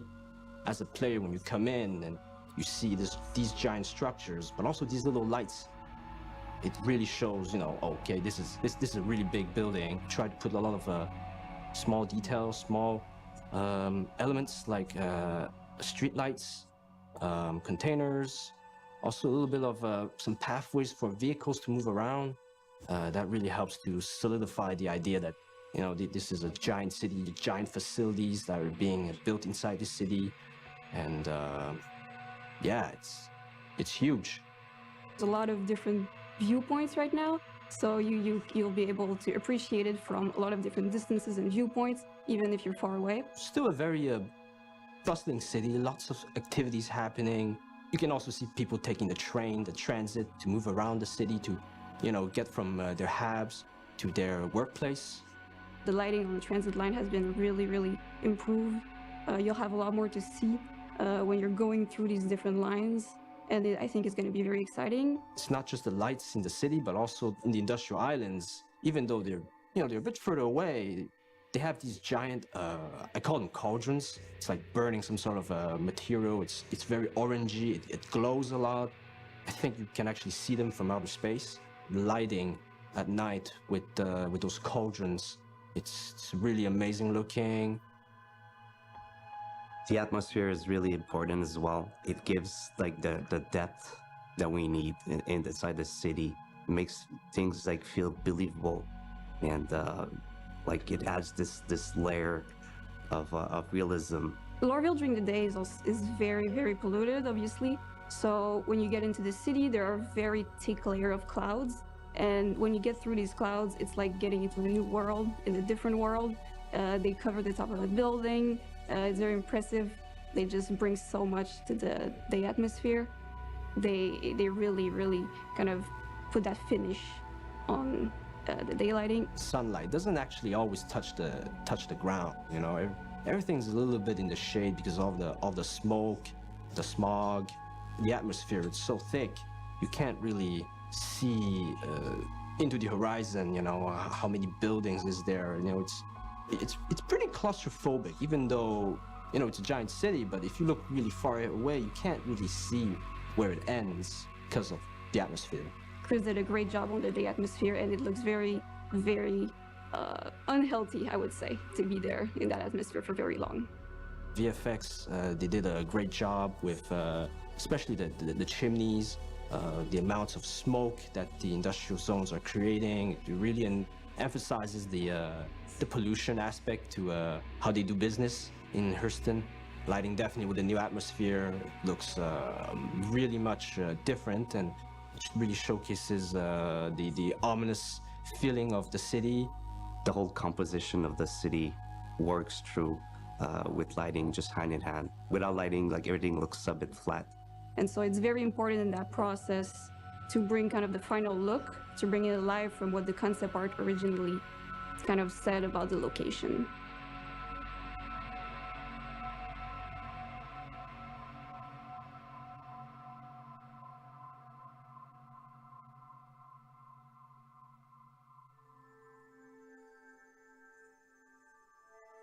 The biggest change from the old Lorville to the new is the scale of those buildings, and they feel much more integrated, lifelike as a city.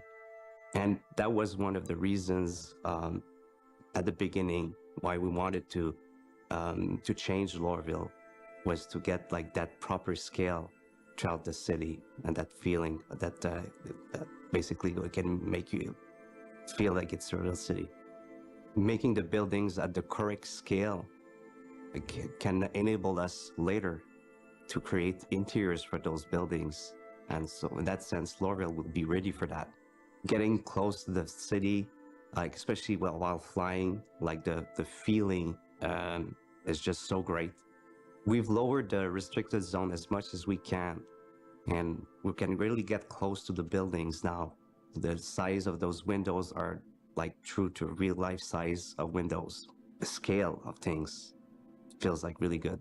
Level design definitely also plays a role inside the city. We try to make sure that players, if they want to fly their ship around buildings or into some of these areas that we call trenches, level design reminded us to, keep some openings so that players can move around them easily.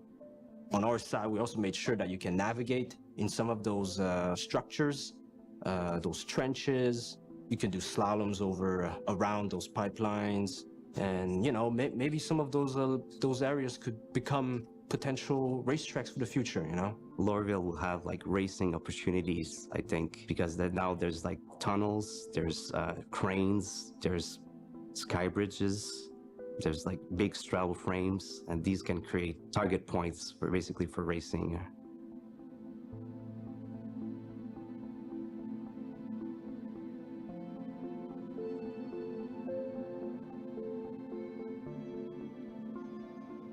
For me, the greatest thing was seeing the team come together and pitch ideas and deliver on those challenges and those ideas. It's been a lot of work from every department, and especially in lighting, I think it's been a big project that we've worked on. And there's so much details that's been put on every one of these areas, and I think I'll be really excited to see how people react to this. I think it's something that people have been expecting for a long time. I think for the player, the fact that we can go around these areas, whether it's land vehicles or, we're using spaceships, fly around these structures, I think it's going to be a good experience, yeah. I hope the players appreciate the new Lorville, just the sheer scale, and that it feels like you can see Lorville from Everest station, so it makes it like a big impact, I think. All right, my friend, there's a lot there. I'm just going to mention two things, and I'll leave you to talk about the rest of it because this is your home base. I know you definitely know a lot about it. There are two things, and you highlighted this to me, which I missed out on in the lore when it came to the new layout and design. And they talked about how that the city now is spread out further. Before we used to just kind of have that central part of the city, then there was a big gap, and then there were a couple of like smaller structures that were big, but they looked like other types of facilities that were out there, but it wasn't connected. They had these weird rail lines that went out there, but there's nothing that ran on them.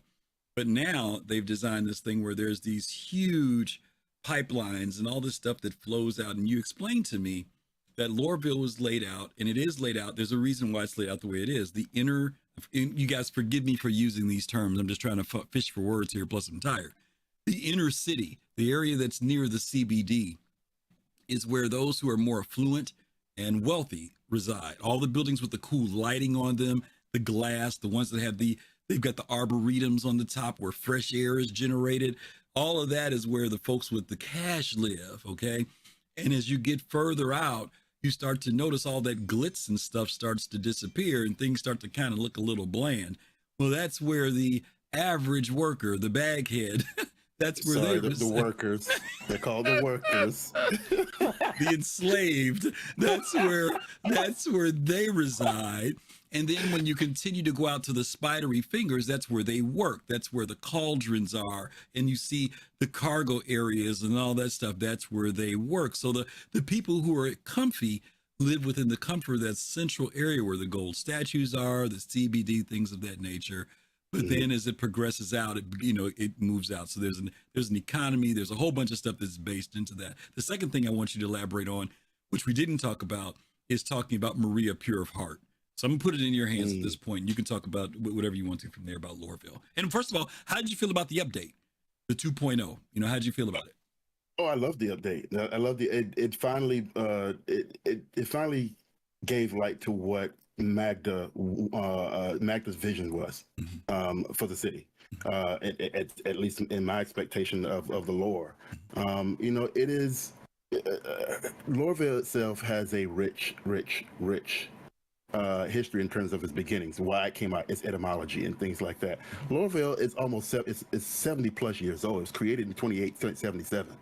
2877. I believe we're now in the 2953 year, I believe.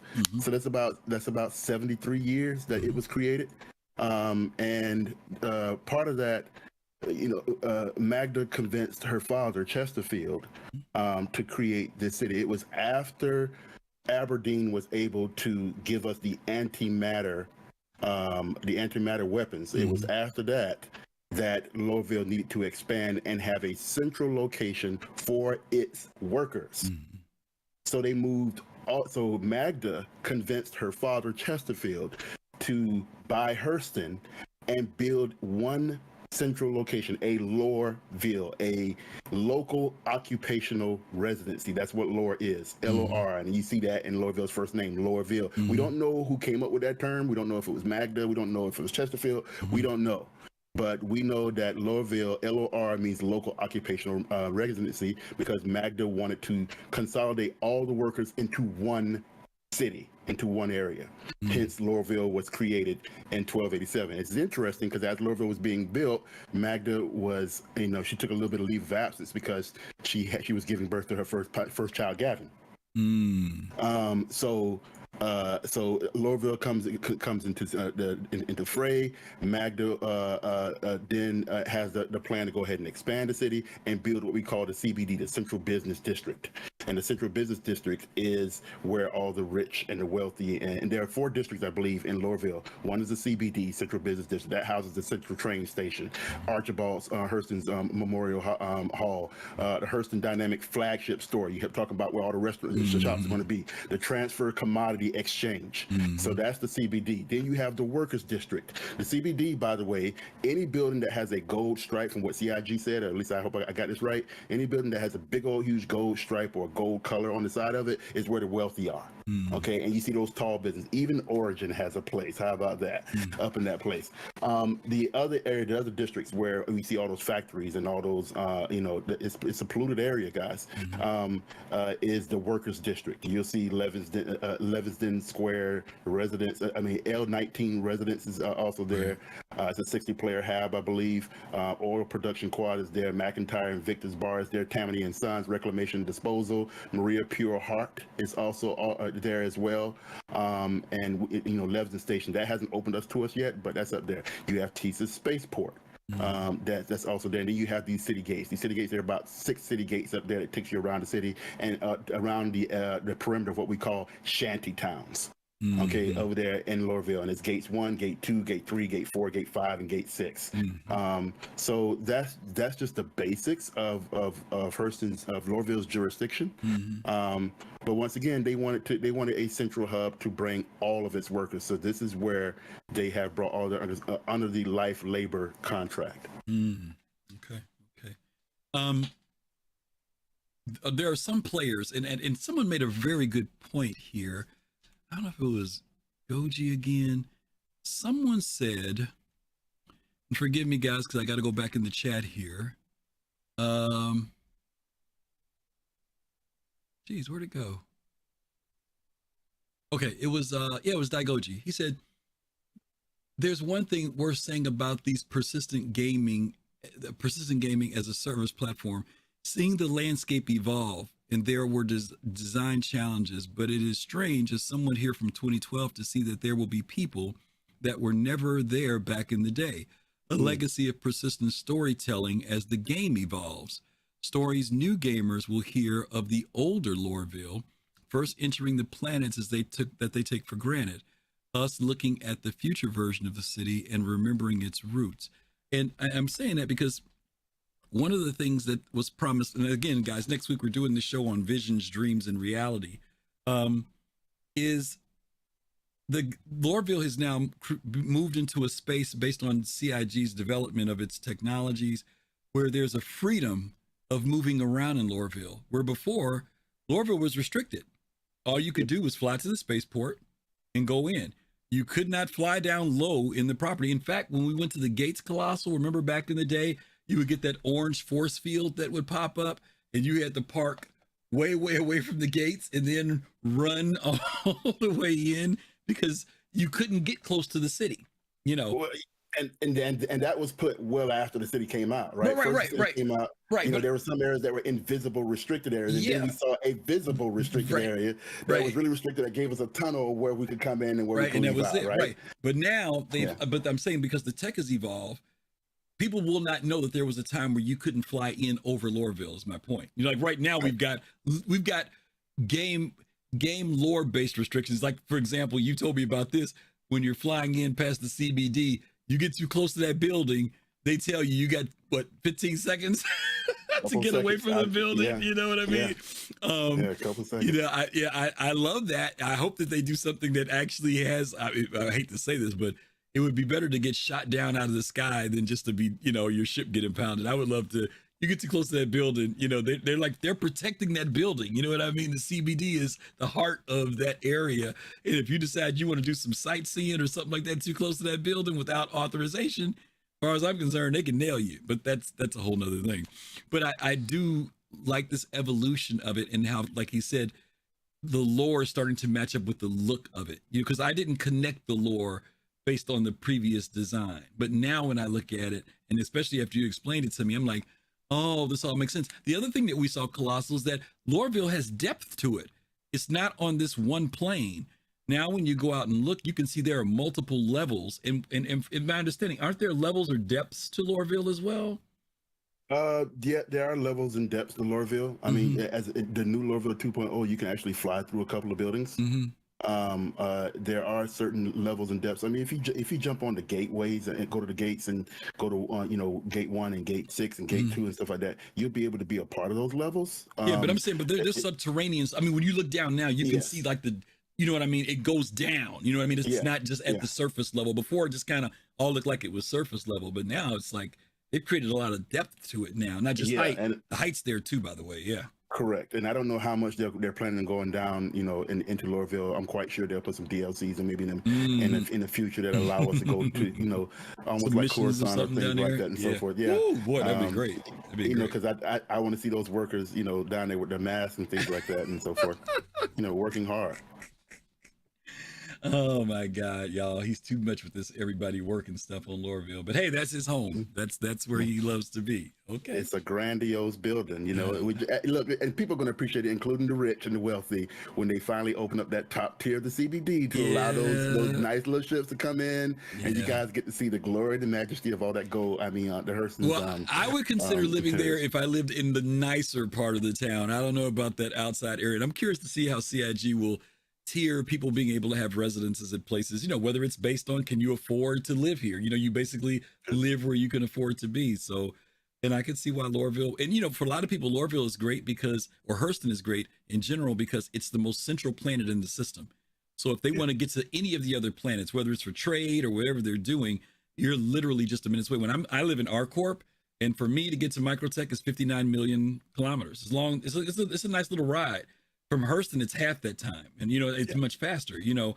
So there are benefits, even though you may not like the smog, y'all. If you like getting around in the system pretty quickly, and especially to Kelosal's point, they're really about economics there, the business district there. If your thing is about trade and stuff, you may find that Loreville's the place in Stanton or Hurston is the place that you want to be. You know? Yeah, now just a couple of extra things. You know, Loreville was the first place to give us an IAE. It was the first place, right? Yeah. And it should have been an IAE this year. I don't know why. You still salty about that. Come on, CIG. Loreville 2.0 comes out, and you hold it back over there. Microtech, are you serious? R-Corp, he had it R-Corp. R-Corp, whatever. Yeah. You should have brought it back home to where home was supposed to be and let everybody see the majesty of Loreville 2.0. But we'll wait because it could be there next IAE, I hope. We'll see. Yeah, okay. Might move over to Power Round. Yeah, we'll see. We'll see. That's all I'm gonna say about that is we'll see. Okay, awesome. Let's go ahead and we got some questions, if that's okay. Let's hit those real quick. We've got a question from Pops in Space. He says, when and why does Kelosal love Hurston? Why do you love Hurston? That's a good question. I first read the lore. When I read the lore about Hurston and read what it was supposed to be like and things like that, I thought that Hurston was going to be one of the first places that would actually give us a dynamic weather system. and it didn't happen. That happened over there, I believe, at Microtech, I believe. Right. Where we at least saw the clouds, and we saw the clouds. We didn't see a weather system yet. We saw the clouds, the cloud tech. And because of Hurston was supposed to give us things like an unstable atmosphere in terms of the conditions and things like that, I thought Hurston was going to be that first place to give us that. So I fell in love with the lore. The more I read it, and the more I got into with what CIG was putting out with the Tavaran War, with the connections with the UEE, with the connections with the Tavarans and the Banu and the Hurston family, it just came to be that I just liked, based off of what was going on in Stanton, I felt that the Hurstons to me were probably the most successful. Okay. Other than Microtech and its invention of the Moby Glass, I felt that the Hurstons were the most successful. And I'd rather stick with a family that can go ahead and give us a good military than a family that can give us trinkets. Okay. Now, and things like that and stuff. I'm going to talk about something in relation to gameplay and game design. There have been some people. If y'all in the room, y'all, I ain't picking on you. I'm just echoing what I've heard in sentiments. There are some people who don't like Hurston because they say it's difficult to fly into. You know, you come in and you've got very low ceilings on the clouds.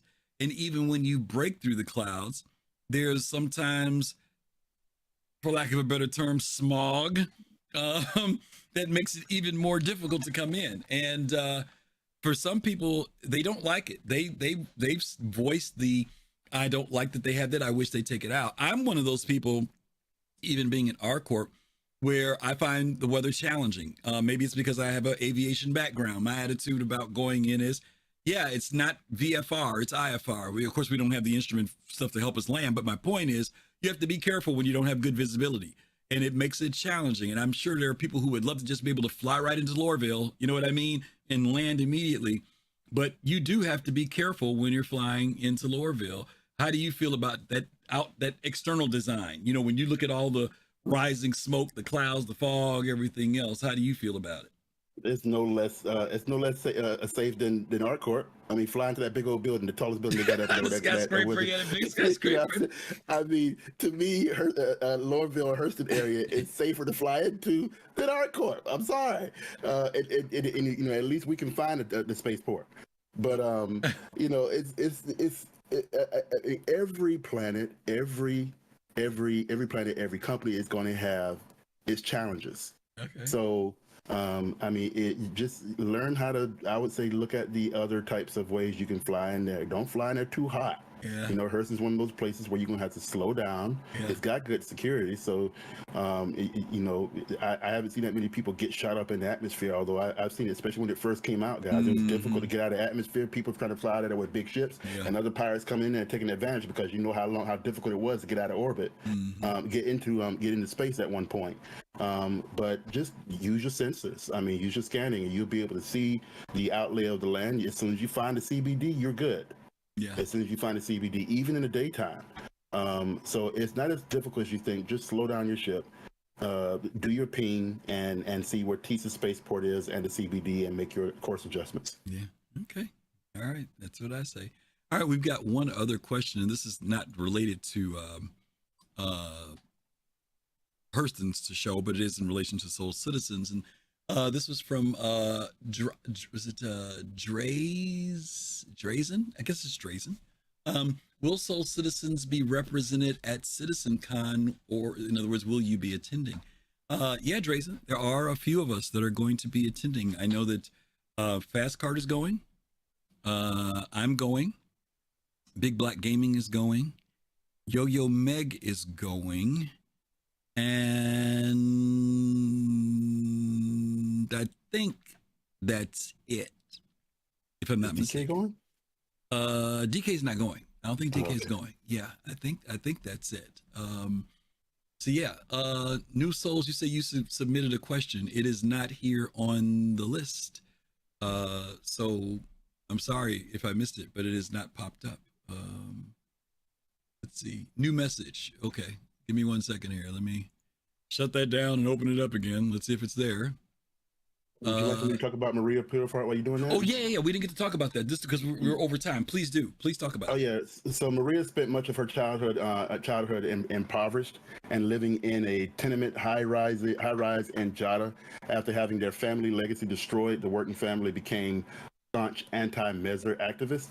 So in 2792, at the age of 15, Maria was photographed along her parents celebrating the overthrow of the Mesmer regime in the streets of Jada. She would become a Spectrum celebrity overnight. Maria would go on to utilize this newfound fame to call a variety of progressive issues to lift her family out of poverty. And because of this work, the Hurstons basically named a hospital after her and her efforts at basically, for progressive issues dealing with the family. So Maria Purified Arts is a hospital in Hurston, and it talks about taking care of yourself. There are announcements that go on throughout the hospital. A lot of the times, it's located in the F019 production quad district, which is where the residents pretty much are. And it was constructed from 2181 to 2889. Over 50,000 patients were admitted during its first year of operations. It's equipped with an intensive care unit, ward, an insurance vending stall, a pharmacy, an ambulance pad, and the like. So good health is the foundation upon which all successful endeavors are built.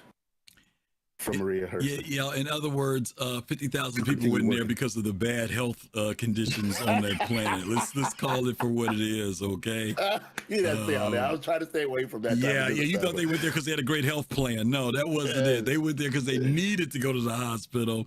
And believe you me, the messages, if you've ever walked through Maria Purified Heart, as pretty as it is as a hospital, it does have a slightly oppressive feel to it. It's not bright and shiny. It's dark and glossy, and they encourage you to get back to work as soon as possible. So that's all I'm going to say about that. At least the facility is cleaner than other parts of Hurston. Oh, true. It's a step above Grimhex. I agree with you. I'll say that. But yeah, it's a lot better than Grimhex. Grimhex is really, really bad. You really don't want to wake up in Grimhex. For those of you who've done that before, it's like waking up in a nightmare. But anyway, okay, listen, we're getting ready to wrap things up.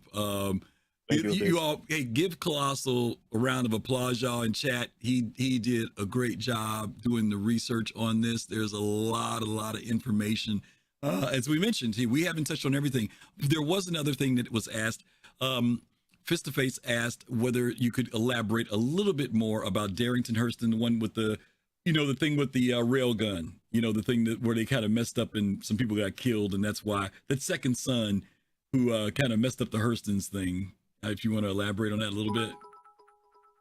And who gave us the bits? Chooch, thank you. 500 bits. Thank you so much. You see his question, Kelosal? What is it? Oh, he says, can you talk about Darrington Hurston, the big F up that you glossed over a little bit that killed several UEE personnel? The railgun thing. There are sometimes that things need to be taken off and stricken for every book and tablets, and that's one conversation that needs to be taken off the book and tablets. There's some revisionist history going on here, New Soul. Just so you'll know, they don't want to talk about some of the failures of the Hurston family. But I would never claim Solomon's kids to be failures. That's one of Solomon's God. Daigoji, thank you for the 5 community subs. Y'all give some thanks to Daigoji if you guys received one of his gift subs. Okay, what we will challenge you guys to do is look that up on Darrington, because we do have to kind of wrap things up a little bit here. And thank you for that sub again, Daigoji. We really appreciate you being here. And we have been noticing your comments in chat tonight. You've been keeping me smiling with some of the stuff you've been saying, which has been pretty cool. Mm-hmm. Hey, Griff, I will say what he did was he decided to do what every horrible owner does, which is try to skip corners. Yes, when he was building stuff, and it caused some major accidents and things like that. So that's why Solomon had to move him over to the side and bring in Isaiah. Yeah.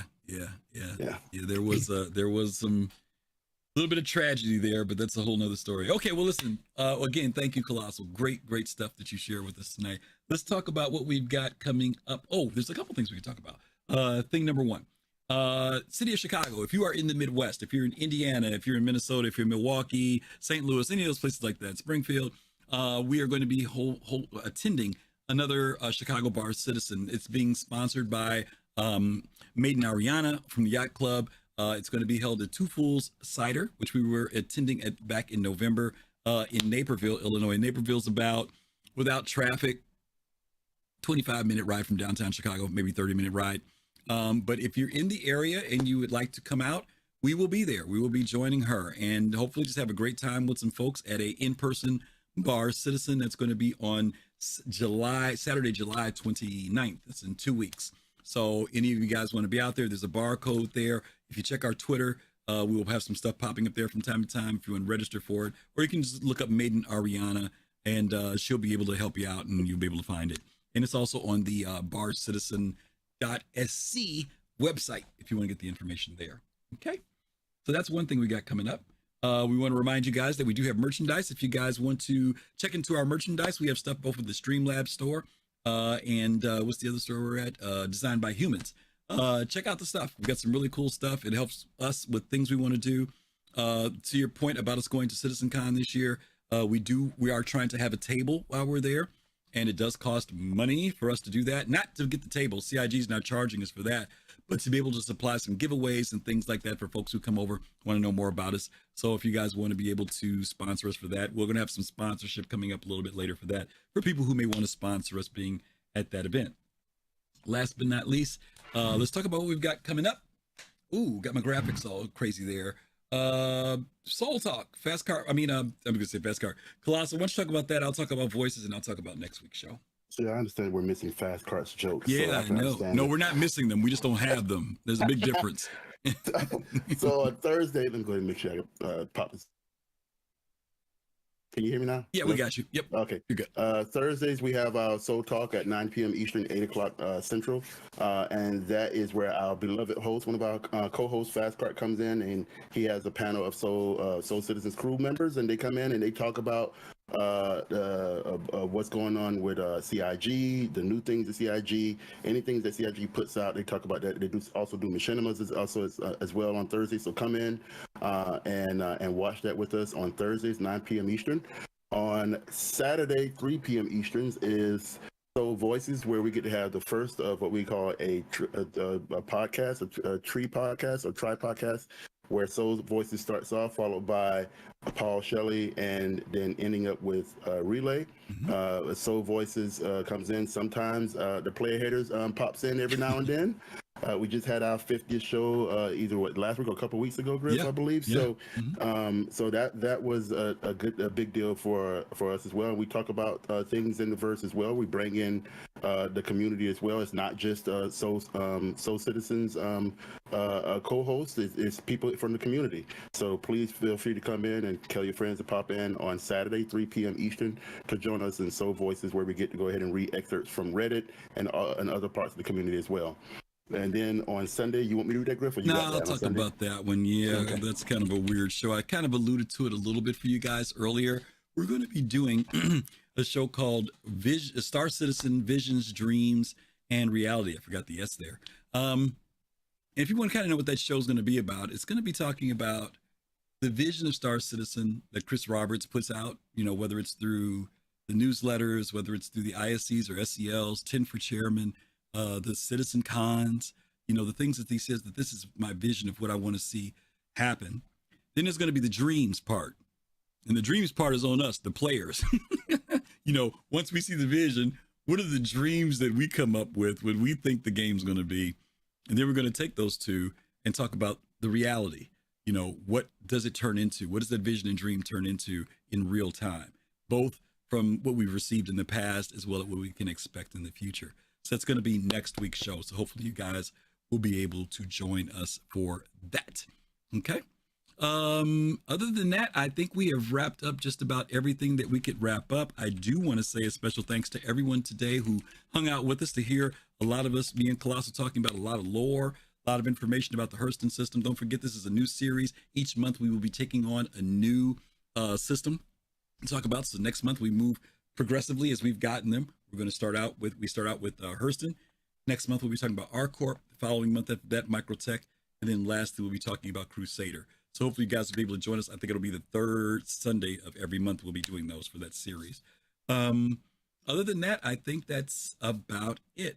Special thanks to those of you who followed. If you were new here today, thank you guys for coming over. Those of you who subscribed, those of you who gave bits, those of you watching on YouTube, we haven't forgotten about you. Thank you so much for watching and tuning in, and we really appreciate you guys over there too. We see your comments from time to time pop in over here. I think tonight we're going to go with a different person. We're going to go with Brew and Pew. Brew and Pew. When we get over there with Brew and Pew, let them know that you came over from the Soul Citizens. If you like what you see, of course, follow them, give them some encouragement. But until next time, hopefully we'll see you guys on next Thursday on Soul Talk, and again on next Sunday for Visions, Dreams, and Reality. Until then, as always, Kelosal, thanks so much, man. Appreciate you. We home, Lordville. Oh, Lord. All right, y'all. Peace, love, and soul. We'll see you soon. Take care.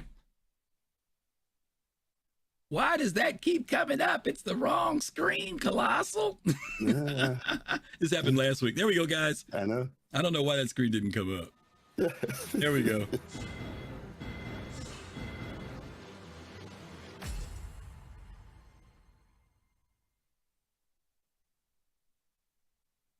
As impervious to my bullets.